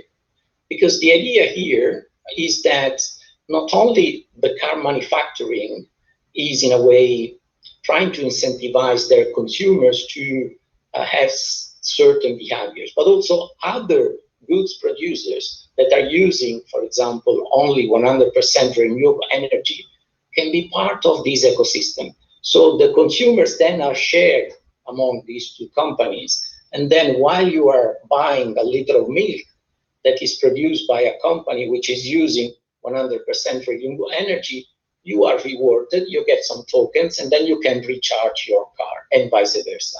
And more companies are joining this ecosystem because all of them are sharing this high-level goal to reduce CO2 emissions. Our role here is to verify the algorithm and to make sure that the smart contract is working properly. So it's a third-party role, just verifying that all the data flow is following the right procedures and is following the rules of the game. The second example is working in process. This has been put, let's say, on hold due to the pandemic, but it's something that will take life very, very soon. And this is about incentivizing citizens to have certain kind of behaviors within a municipality. So citizens, for example, taking public transportation instead of their own cars and using, for example, renewable energy at home, or have a proper waste of, for example, expired medicines. For each of these behavior, the concept is the same. You are rewarded. So while you are joining, for example, a public transportation, a bus, for example, you scan with your phone a QR code so that the system recognizes that you are in a bus and you are not taking your own car, you are rewarded. And then with this money, you can pay taxes, for example, you may get access to museums or other things. Of course, to put in place a system like that is pretty complex from the IT point of view. You need to have in place a so-called digital wallet where you can store all the digital information that are produced by the thousands, if not millions, of transactions. You have to be familiar with the tokenized economy because all the assets are tokenized, or say consumers, citizens in this case, are rewarded through tokens. You have to put in place several smart contracts, and you have to be sure that the smart contracts are working properly. All of these projects are powered by blockchain, but also in this case, you have to select the proper blockchain technologies. Not all of them are the same. And then you have to, of course, think also about API integration. So it's a pretty complex one where a verifier, the role of the verifier, the third-party role is really critical. And the last example on this area is also another very interesting project that we have put in place with Haier. Haier is one of the most important so-called white goods producer. And this is a combination of, I would say, what you have seen with my story, but also what we have seen with the ecosystem. So Haier has involved more than 100 clothes producers. to share information about their clothes, so applying the My Story concept, so being very transparent on the materials that have been used, the provenance of the cotton, for example, the environmental footprint, and so on. So when you buy such product, you as a consumer can get access to this kind of information, and you can be sure that this information are verified by a third-party company. But the additional element that they are adding to the picture is the following. They have produced this washing machine. When you insert your dirty clothes into the washing machine, there is a sensor which is reading either the QR code or the RFID tag, I mean, depending on the clothes. Then the washing machine is also doing a quality monitoring. There's also another sensor which is reading the laundry liquid. And based on these three information, the washing machine is selecting the most pertinent program to wash the clothes that you have inserted in. There's another evolution of this project, which is also linking these to the energy consumption, and more specifically to the renewable energy consumptions. So as you can see here, the benefit is in a way double for the consumer. Is about again, getting access to information about a product they're producing, but also making sure that they are using that product when they are washing it in the most accurate way. The last project I would like to share with you is about plastic. Probably you have heard about the ocean cleanup. Is one of the most important initiatives these days about plastic. They have this mission to clean up oceans and rivers. We have published recently a kind of public standard on ocean plastic origin, authenticity, and traceability. And with them, we have done really something extremely interesting. As I said, they have invented this machine, which is powered just by the wave of the ocean. They collect all this plastic, and then this plastic is transported to a recycle site, and then from the recycle site to the manufacturing place to produce, as in this case, a pair of glasses. Interesting is that when you buy this pair of glasses, there is a QR code on the glasses where you can really see what happened, to the plastic, from which specific point in the ocean the plastic had been collected. You can learn about the journey, you can learn about the transformation process, and all these data are collected through sensors, but also physical audits that we run just to basically assure the entire chain of custody. So these are really just a few examples. There's really much more, but with a limited amount of time I thought that those were, let's say, the most relevant ones. I'm, of course, available to share with you more and, of course, to answer to your questions, if any. Thank you very much.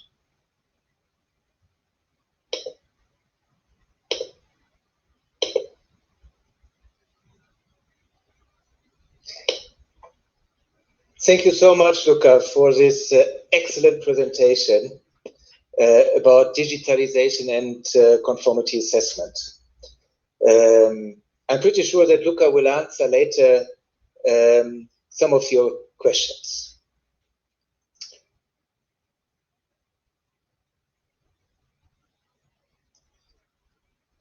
Now we have the last presentation, and this presentation is of special importance for EA and its members, because it's about digitalization and its impact on accreditation.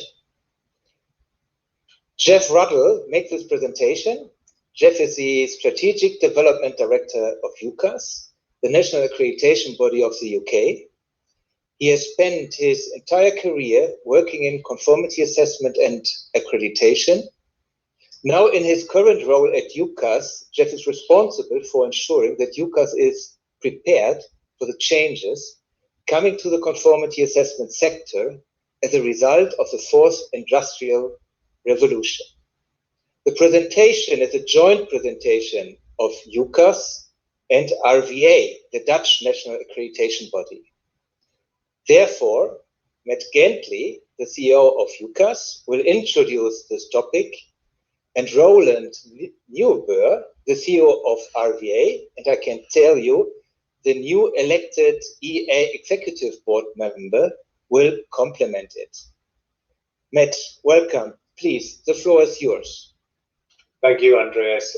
Good afternoon, everyone. As Andreas has mentioned, my name is Matt Gentley. I'm the Chief Executive of UCAS. Firstly, may I give thanks to EA and to you, Andreas, for organising this excellent and timely event, and also to the EA team, especially Amadine, for coordinating all the conference facilities. It is very appropriate that this event is entirely virtual as a reflection of our collective experiences in our lives and work over the past 8 months since the beginning of the COVID-19 lockdown, and as a foretaste of how we will continue to work, connect and collaborate in the future. In these exciting times of fundamental technological change, the pace and the scope of groundbreaking scientific and technological advances are clear for us all to see in our daily lives. Yesterday's science fiction is today's reality, with advanced technology, products and services that we couldn't imagine living without. However, these rapid advances in technology are doing more than providing us with new capabilities. They have implications for cybersecurity, safety, sustainability, and even human rights. This next fourth industrial revolution is changing the way that we live, work, and relate to one another. As a result of the confluence of emerging technologies such as blockchain, artificial intelligence, robotics, the Internet of Things, biotechnology, big data analytics, and virtual reality, to name but a few. Every company around the world now is compelled to reconsider their traditional ways of doing business to keep pace with changing technology, evolving customer and employee expectations, and the long-term implications of COVID-19. To ensure the success of accredited conformity assessment, we need to understand how to adapt our current services, our culture, structures, governance, skills, and processes, alongside investing in new resources, new services, and new capabilities for the longer term. At this point, we have more questions than answers, but we must commit to being agile and listening closely to our customers and stakeholders, as well as investing and collaborating within EA, ILAC, and IF. I'm therefore delighted that UCAS is presenting today in partnership with RVA, and to pass over now to my colleague, Jeff Riddle, the Strategic Development Director of UCAS. Thank you. Thank you, Matt, and thank you, Andreas, for that introduction. As we've sort of mentioned, a lot's been talked about, and I think Luca's presentation is very worthwhile in sort of looking at an introduction to this and what myself and Roland are going to talk about. It's worth saying that this presentation is not about providing answers. I'm not sure at the moment, as an accreditation community, we have the answers to how we're going to respond to the fourth industrial revolution, to how we're going to respond to this technological change. But what myself and Roland are hoping to do through this presentation is prompt the accreditation community to start thinking about what these impacts should be and the actions that we may need to take. Some of those actions are already underway, maybe in pockets or individual accreditation bodies, and we're starting to look at things. But I feel we feel it needs a more consolidated approach from the accreditation community as a whole. And hopefully some of the things we pick up here will prompt us into a bit of action, a bit of consideration in those areas. So, transformation, evolution. Digital transformation is something that's been a bit of a buzzword, is on the lips of all of the bodies out there. It's most companies have got it somewhere in their strategic plans. They want to digitally transform their business. They have digital people responsible for digital transformation in them. But do we actually know what it is? And I think a lot here was said already in Luca's presentation. Digital transformation is quite a big thing. It's actually fundamentally changing your business model, what you do, making use of that digital technology, integrating it throughout your business, and changing how you deliver your service and how you deliver value to your customers and to your stakeholders. Digital evolution is probably what more businesses are doing. in there, which is making use of the technology that's out there to help them direct their strategy, maximize their performance, and deliver value to customers and stakeholders. And over time, that can change the business, but perhaps in a slightly less monumental way than is being looked at through digital transformation. But it is, I think it's there, and it's worth kind of looking at it and thinking at it, and making sure we kind of know where we are on that stage. So that kind of brings me to something that we've possibly all seen a little bit of. What's the impact of COVID-19 been? Many of us have probably seen this joke widely circulated on social media that actually, COVID-19 has been a really big impact in leading the digital transformation of an organisation, perhaps more so than the individuals within an organisation who should be leading that digital transformation. It's a good joke, it plays out well, but actually, thinking about what we've just said about digital evolution versus digital transformation, in the accreditation community, are we really going to say that that COVID has led digital transformation? Yes, the accreditation community has responded well to the impact of COVID-19. We started doing a lot of our assessments remotely. We've got very good at the use of tools like Microsoft Teams and Zoom and file sharing sites like SharePoint and Dropbox to deliver our assessments remotely. We've been quite good at doing that. We've congratulated ourselves at how agile we've been. And you know what? It only took a global pandemic to make us change. And that's something that we need to think about, actually. It's taken a really significant event to force us to change into something using technology that's been around for quite some time. And as already mentioned, the pace of change that's coming along with the fourth industrial revolution, we shouldn't be waiting for another trigger event like COVID-19 to make us change what we're doing. We need to be looking to make sure that we are changing now and moving with the pace before we become outdated or obsolete or no longer the right thing to provide assurance to industry as it changes over time in there. Because actually, when we look at the remote assessments, yes, they're good, and I'm not going to take anything away of what we've done. I think everyone, accreditation bodies have done great in that area. But actually, we haven't changed what we've done. Automation. We're still delivering our service in the same way. We're still using experts and people to observe what's being done, to look at the information, documentation, and make professional judgments in the framework of the standards to decide if people should be accredited. The actual service being delivered is no different. So yes, COVID-19 has made us use remote tools and made us look at the benefits that come out of that, but it has not transformed our businesses. But what will come up and what will transform our businesses? Digitalization and the things that are coming through from there. What is driving it? Sometimes it can be quite easy to fixate on the technology that's coming out, to talk about things like blockchain and AI and things on those lines. And those are really good things to be looking at. But what is behind it and what is driving it? And principally, in my opinion, I think it is data that is driving that. It is the amount of data that is available and the ease at which that data can then be used to help decisions to be made. Data is now much more accessible, and the technology that can be used for it can provide much more assurance in it. You can get that information as a business, you can share it in more secure ways and help, and as we saw from Luca's presentation, whole ecosystems can work together, taking off that data and using that data for the benefit of each other within there. But with all that data there and the use of it, that does bring up some challenges, and it does bring up some things to look at. So yeah, how as ABs can we make best use of it? Well, we come back to some of those tools that we looked at in there. Things like blockchain have a great potential within there to give assurance of data, because if as accreditation bodies we're going to start using lots of data to help us transform our assessment services that we're providing, the accreditation services we provide, we need to be very sure about that data that we use. And blockchain has a role in that. It's maybe not the silver bullet that some people claim it is, because you still need assurance that the data that goes into there is valid and accurate. But once it's in there, you can be pretty sure that it's not changing over time. AI has that potential to help us analyze the vast amounts of data that could be in there and make sense of them and help us in supporting making our judgments. Could we be using AI to review management systems, to review information coming from our customers that help us arrive at our decisions to grant accreditation and maintain accreditation to organisations.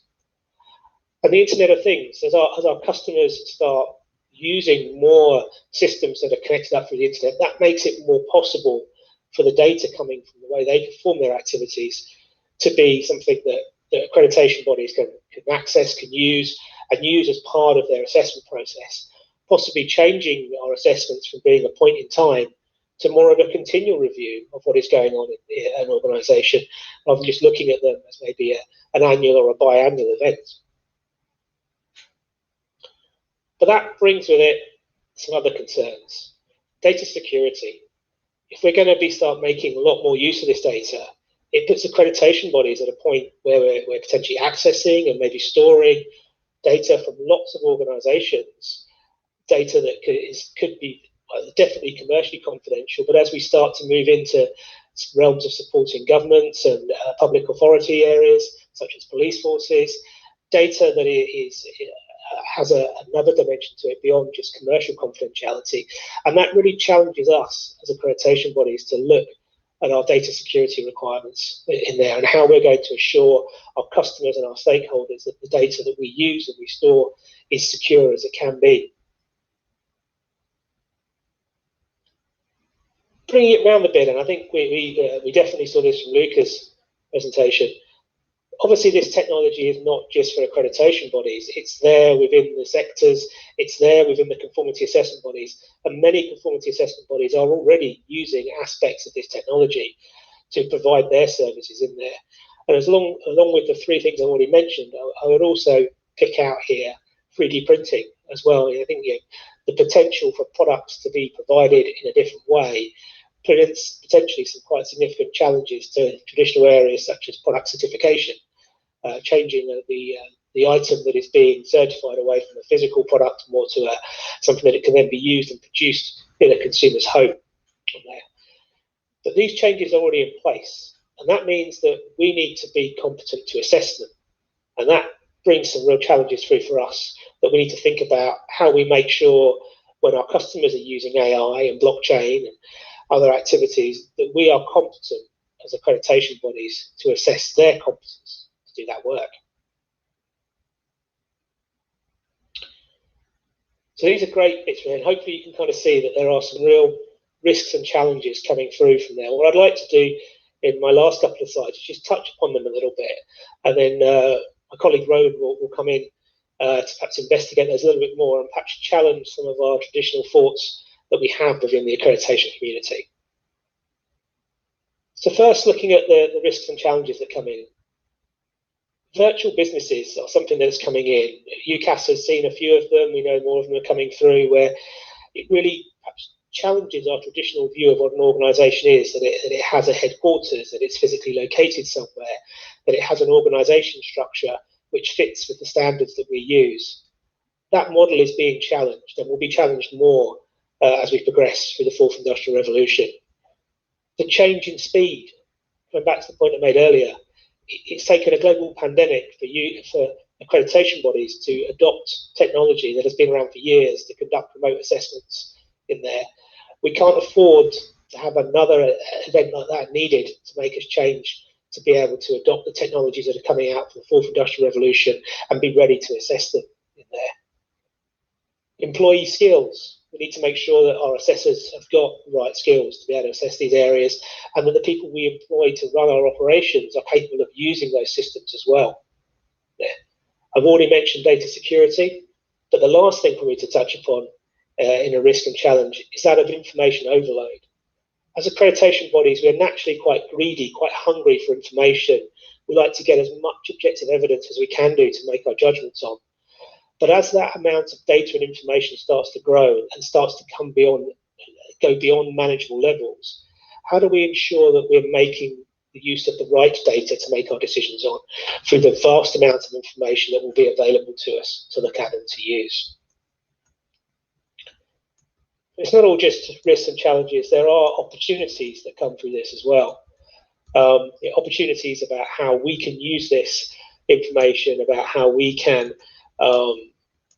provide better service and more value to our customers, to our stakeholders, and to society.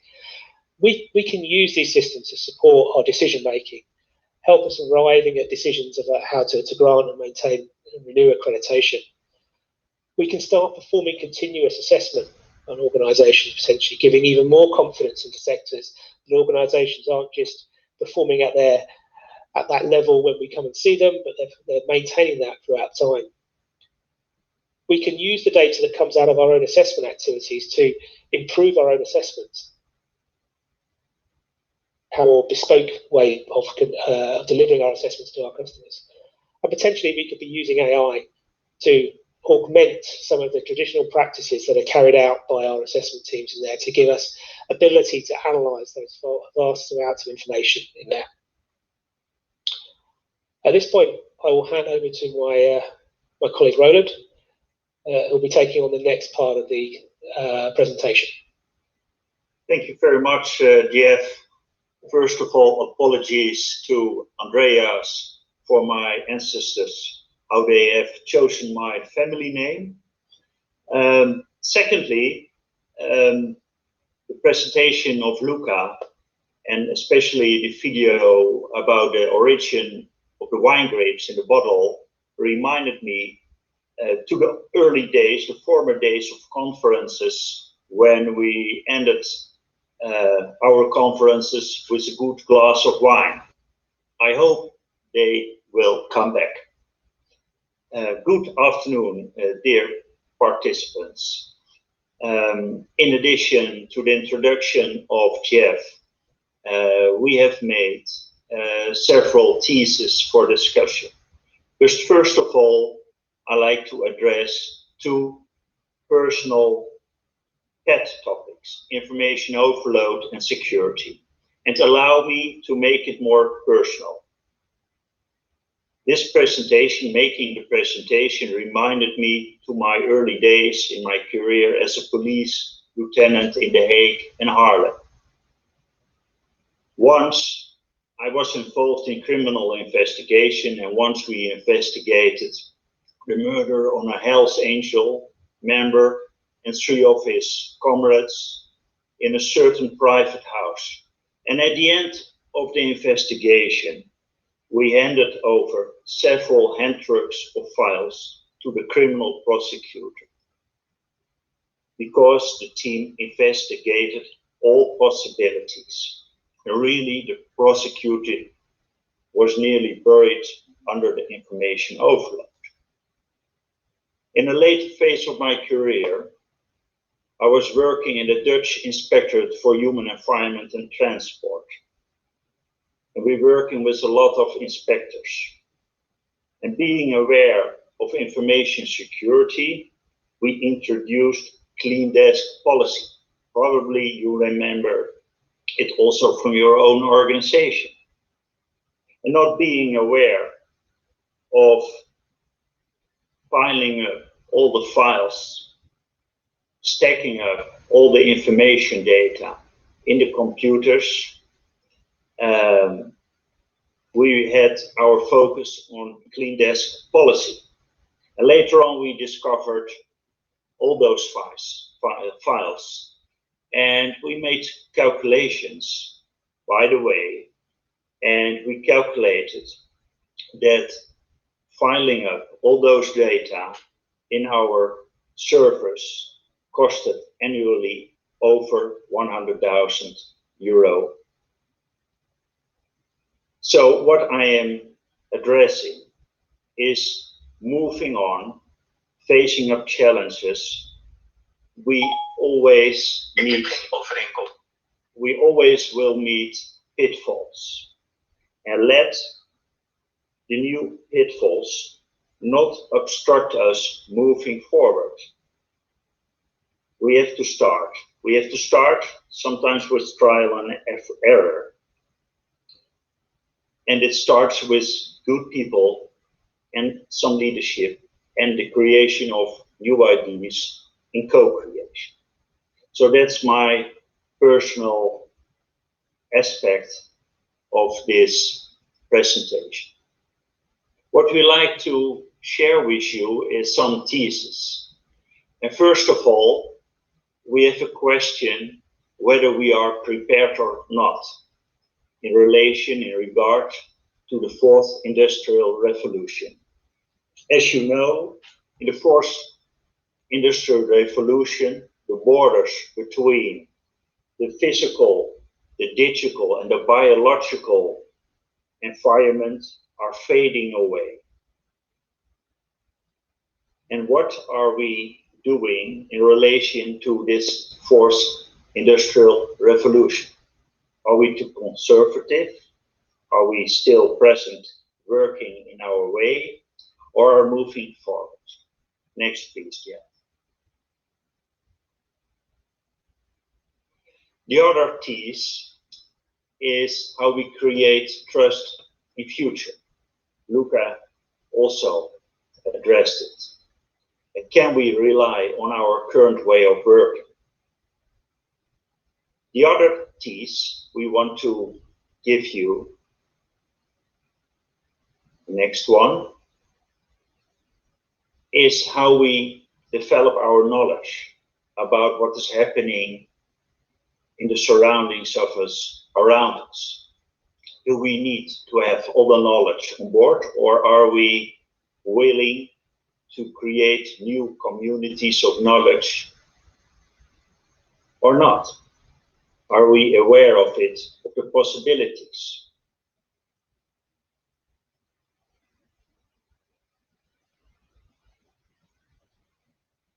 Like we are educated with the typologies of Mintzberg about organizational structures. But as you know, with COVID-19, the office looks more and more like the above situation as in the situation underneath. And when I'm talking with our auditors at the RVA, they are meeting up the same. For example, in the gaming industry.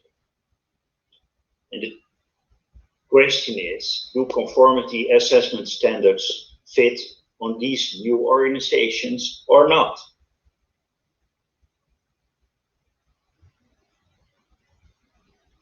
Well, this is about us. I think so. Maybe I'm also the man with the beard and the hat on. But the question is, are we aware or not what is needed for staffing on the human resources side of our organization? Are we able to educate our staff like we have them on board, or do we have to not hire new people to our organizations?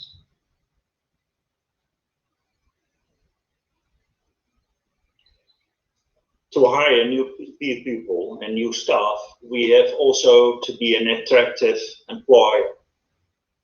If you don't have, and that's my personal opinion, and high-end technology in home, people won't come to you as an employee to your organization.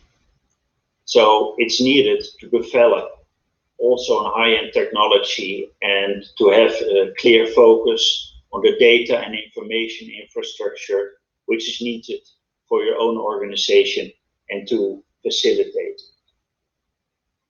Next, please, Jeff. Well, this is something I addressed also, and that's the information security. That's the data or information overload.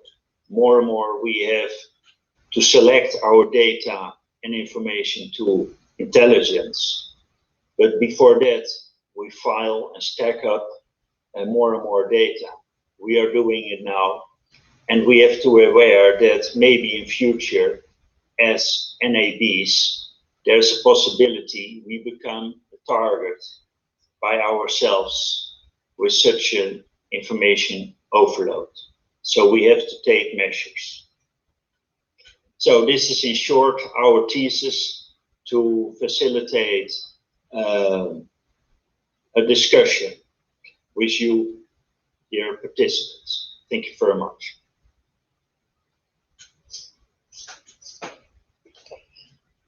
Thank you so much. Thanks to Matt, Jeff, and Roland for this very interesting presentation.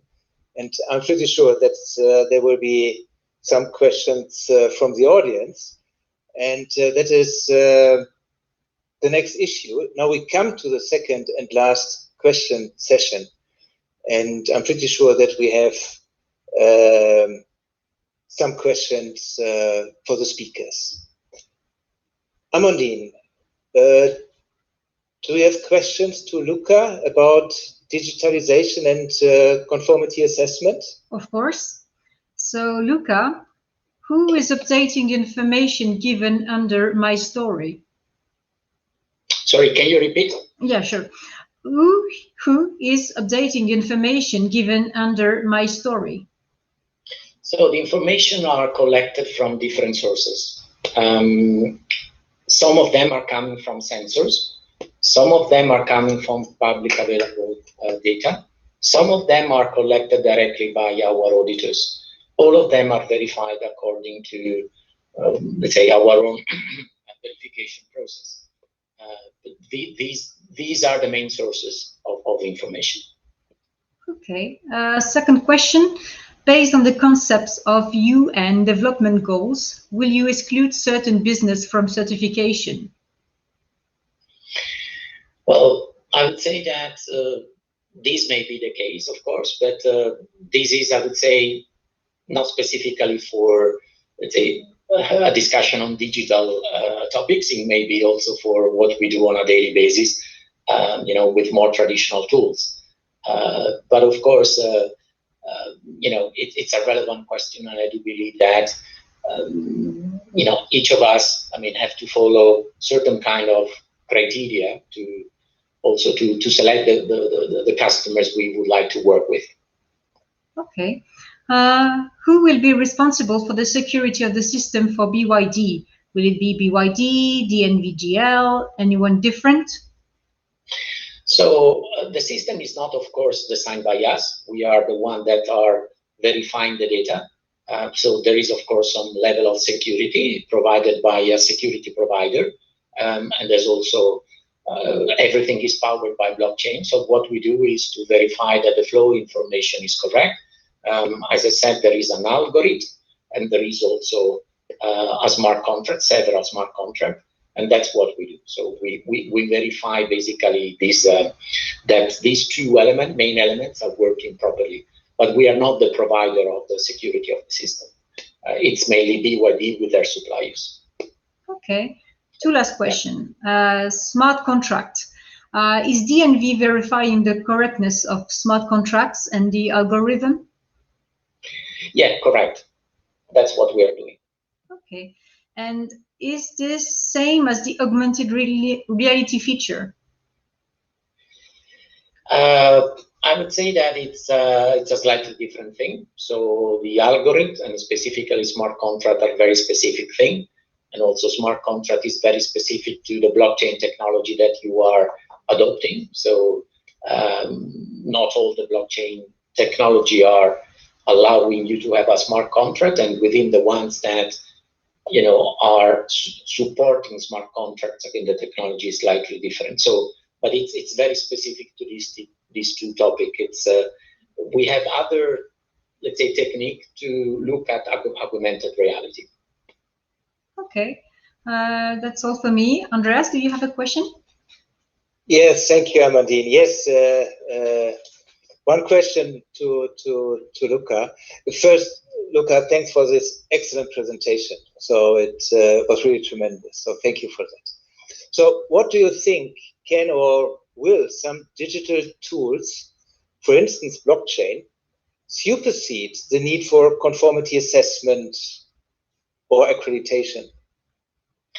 So thanks for this question. And as you mentioned at the very beginning, I'm a super fan of blockchain. So, but at the same time, I would like to be very clear.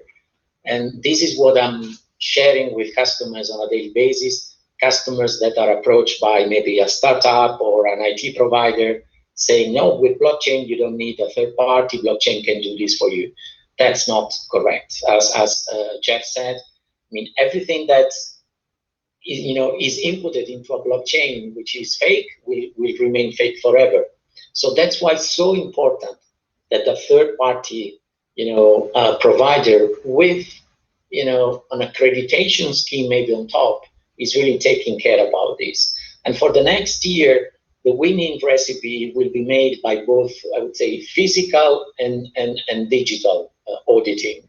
Then maybe in 10, 20 years from now, we will see another picture. It's too early to say. And the other thing I would like to say is that blockchain per se is not really solving all the problems. I truly believe that the digital revolution is when multiple IT technologies are coming together. Blockchain may be seen as a kind of glue, but if we use only one technology, it will be very difficult then to provide trust and confidence. So it's blockchain, it's about IoT, it's about digital tagging, it's about data, and all these things have to be verified. So that's why I'm insisting on the fact that also sensors have to be verified or certified, data have to be verified or certified, the tagging system that you are using has to be verified, certified, serialization is another important topic, and so on, algorithms. So that's why our role as a third party, I think it's really fundamental in this digital revolution. Thank you so much, Luca. Thanks again. A pleasure. Amandine, do we have questions to Jeff and Roland? Of course. So, Jeff, digitalization is moving fast, accreditation is not. How can we try to close this gap? For example, physical address versus virtual location. It's a challenge. I think, as I said at the start of the presentation, I've not necessarily got all the answers to these questions, but that is definitely a challenge that a community we need to address. And it isn't just one solely for accreditation bodies, it's also one for standards bodies to consider as well. How do standards make sure they keep pace with these changes that are coming through as well? I think these are topics that as accreditation community and with the standards community and with the conformity assessment bodies as well, we need to discuss and decide how we're going to do them so that accreditation doesn't become something that is ignored with the revolution that is coming through, because we are not keeping pace with it on there. So it is a real challenge, that speed of change, and I think it's a real challenge for accreditation bodies because we have not always been the fastest moving to change and adopt new areas. We always tend to follow and wait for things to change within the wider sector, wider community before we adopt them. And I think we need probably the biggest thing that needs to happen first is a change of mindset for the accreditation community. We need to be more at the forefront than in the following position. Okay. Next question: how to tackle data security with the information gathered, because customers are quite picky and we want that data? We need to look at, as accreditation bodies, about how we provide assurance to our customers, to our stakeholders, about our own data security within there. We need to look. I think there's some questions I saw coming from the stream about whether we should be looking at including requirements of ISO 27001 within the peer evaluation process that we have in here. We need to find a way to give our customers assurance. But I think there are other things to remember. Sometimes, do we need to store the data? Do we actually need to be keeping it? Or is actually the issue that we should be able to remotely access that data? So the data is being stored by the CAB itself, and we are able to access that to use it for the assessment purposes, but we're not moving the data away from the CAB. There are obviously security concerns around us having that access, but that might be a route as well. And these conversations need to happen, because I know within the areas UCAS works, several bodies that are working with data that is considered more sensitive are not willing to share that data with us, no matter what assurances we provide around information security in there. Okay, a question for Matt and Roland. AB should be submitted periodically to penetration test vulnerability assessment. Do you agree? I cannot hear it again. Okay, sorry. Sure. ABs should be submitted periodically to penetration test vulnerability assessment. Do you agree? Yes, of course. We are obliged to. we are obliged to for giving confidence to our direct customers, for the applicants, but also for the customer at the end.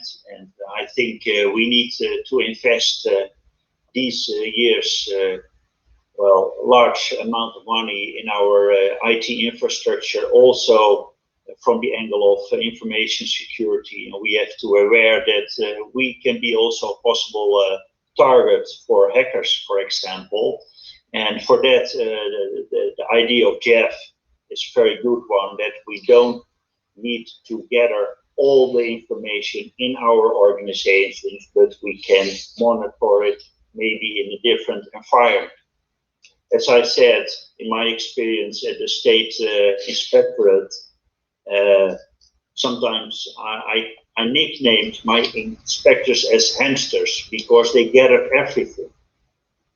We have changed our processes and our ID of physical inspection and auditing. And the idea of physical inspection and auditing, with that comes that we have to take it home, but we can change our attitude and processes, so we can avoid it also. If I could just also add to Roland's point there, yeah, quite agree that all organizations need to ensure they have appropriate levels of cybersecurity in place, and penetration testing is just one of those tools. But what penetration testing will do is it will find holes. It's not the solution. It's part of the tools of testing the vulnerability of your IT systems, your IT controls. And so what's most important is that those controls are in place. And so obviously 27001 as a management system and all the appropriate technological cybersecurity controls need to be put into place. But that is the most important thing, not necessarily the penetration testing.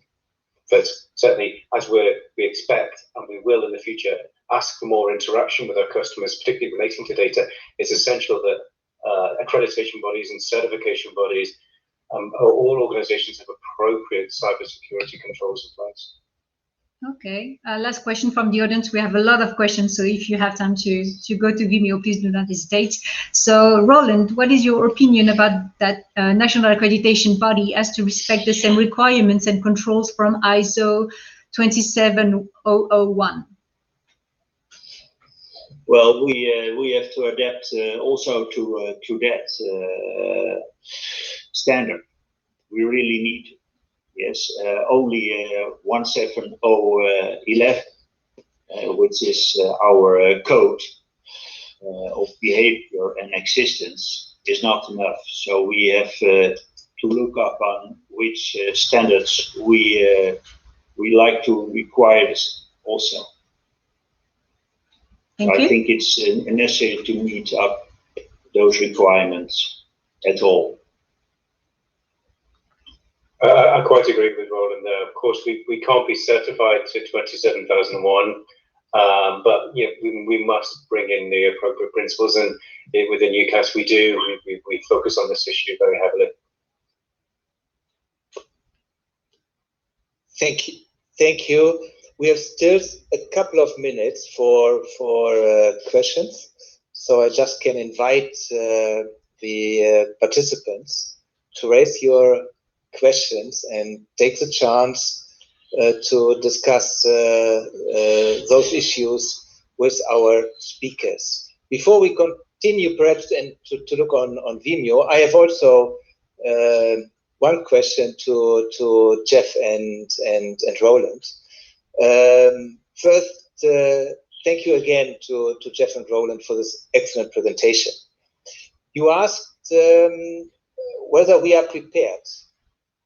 I guess it was Roland in his presentation. What would you recommend to EA and its members to get prepared for the fourth industrial revolution, for digitalization? Well, I think we need afternoons and discussions like this to discuss these topics like this. For example, we mentioned just seconds or minutes ago the possibility whether we have to meet up the requirements of the 27001. And at the end, with our verdict, after assessment, we make also a claim. So, for example, we have to discuss all the aspects of our work in relation to the digitalization and fourth industrial revolution in co-creation. And one of the difficult things is that we face, and I already discussed it also with CAPS in the Netherlands, we face the scarcity of good people on the labor market. So we have to make also a mutual strategy how we can select people and how we can ask them to work in our sector. I think if I can add to that in there, I think also we need to be in discussions with the communities that are doing this activity. This is not something we can do in isolation as accreditation bodies. I don't think we have the full range of competencies to do this. We need to engage those communities and engage them in the knowledge that we don't have a ready prepared solution for them, that they are looking, and we know from discussions we're having with some AI sector areas, they are looking around how they assure the quality in AI and put testing and auditing practices into there, but they don't know how to do it yet. And we don't know how to do it yet. And I think if we wait to try and prepare a solution to give to them, that's the wrong way. We need to develop that solution with that community as it is growing in there. So we need to be ready, and it puts us in a little bit of an uncomfortable space as an accreditation community. We're used to having a solution that we can provide, and what we need to do is develop that solution in collaboration. Thanks a lot. Amandine, last chance. Are there any other questions? Of course.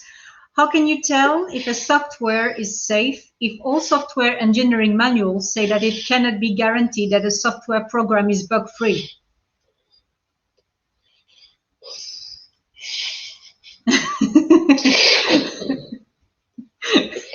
Who wants to answer? Well, it's a hard question. Seems to be a very specific question. So, yeah. Are there other questions? We have time for one or two more questions. Okay. Can you imagine that on-site assessment can be totally replaced by remote assessment using technology? I would, I'll put that one up first. Our experience at UCAS is that there are many aspects that can be replaced and will. I think now the door has been opened, I can't see us going back again to doing fully on-site assessments. But there are some activities that it is very inefficient or almost impossible to do remotely. We've already talked about some organisations that are unwilling to share information. They are also unwilling to conduct some assessments, streaming activities over the internet. That needs to be done on site. The witnessing of activities, it can be very hard to do remotely, particularly if that activity is taking place in a location that is outside of a physical building or the head office of the organisation. So those have been the things that are a real challenge. I think on-site assessment remains a very valuable tool. It also allows you to pick up on the culture of the organisation. When you're assessing remotely, you do not see the body language of how people's colleagues respond to questions that they're asked and answers that are given. You do not see what the chatter in the office is like. You don't get that feel for how the organisation is run and managed. And those are important things to help drive assessment teams to look at relevant things, to arrive at relevant conclusions, to follow up on points that they have been answered. So we need to keep an element of on-site assessment, but I think it definitely needs to be less than it has been historically. Okay. One more question? The last question. Okay, so a question from Wolf. First, you say thanks to UCAS and RVA. And isn't more cooperation between national accreditation bodies when given requirement to follow and adapt to developments?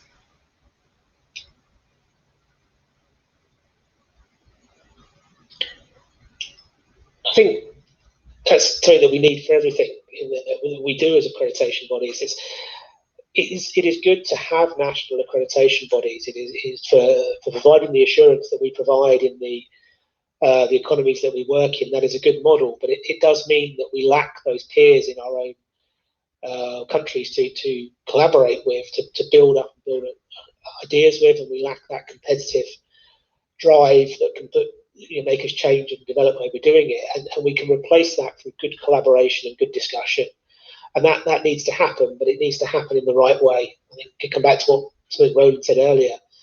In the accreditation community, we need more discussions about these kind of things to drive us and move us forward, so that we can be ready and prepared for these for the fourth industrial revolution. Thank you. Yeah. So thank you again to Matt, to Roland, and to Jeff. Now we are close to the end of the conference, and I would like to thank all speakers for the excellent presentations. And now, yeah, what can be the summary of this conference? First, we will of course further cooperate with ENISA in regard to the implementation of the European Cybersecurity Certification Scheme. It is very important for EA that conformity assessment and accreditation is applied according to Regulation 765 and the harmonized standards for accreditation. And we are happy that we have already some platforms with ENISA to discuss the implementation of the Cybersecurity Act. Second, AI applications will be one of the most important but also challenging issues in future, also in regard to conformity assessment and accreditation. We are sure that conformity assessment and accreditation shall play an important role in order to ensure that AI applications are safe and respect the fundamental rights. There's a well-established structure for that, based on Regulation 765, and therefore we hope that the European Commission will take recourse to this structure. Third, digitalization. I learned a lot today, so it was really interesting to hear and to see the presentation from Luca and from Lucas and RVA. And I think that we can learn from CAPS regarding new digital tools applied for conformity assessment. Therefore, I'm pretty sure that we will cover these issues in our own technical structures, in our technical committees in EA, but I'm pretty sure also in the technical structure of our members. The last point is, yes, we have to get prepared for digitalization, or as Jeff said, the fourth industrial revolution. Digitalization was already an issue within the EA community, but the COVID-19 pandemic was an additional trigger to speed up the development. And EA and its members started with the application of digital tools for governance issues, meetings, trainings, and of course, especially, and that is what we have heard, for the assessment of conformity assessment bodies. And we will certainly benefit from this experience, but also from the input we received today. So there are a lot of issues which will certainly be implemented in conformity assessment and accreditation activities.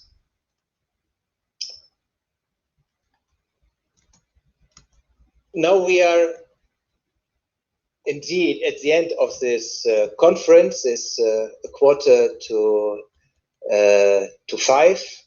So thank you again to the speakers, but also many thanks to Amondi, who managed this digitalization for us today. And finally, many thanks, of course, to you, to the audience who joined us today to take part at this conference. So thanks to all of you.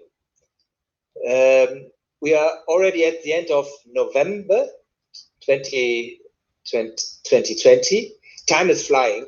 Time is really flying. So I think I can wish you a nice Christmas season, and all the best for 2021. Especially stay healthy. So we cross all our fingers, I guess, together, that the COVID-19 pandemic will be over as soon as possible. And we hope that all what we have heard in the news globally, that with the vaccination, that hopefully the COVID-19 pandemic will be over beginning of the next year. So as soon as possible.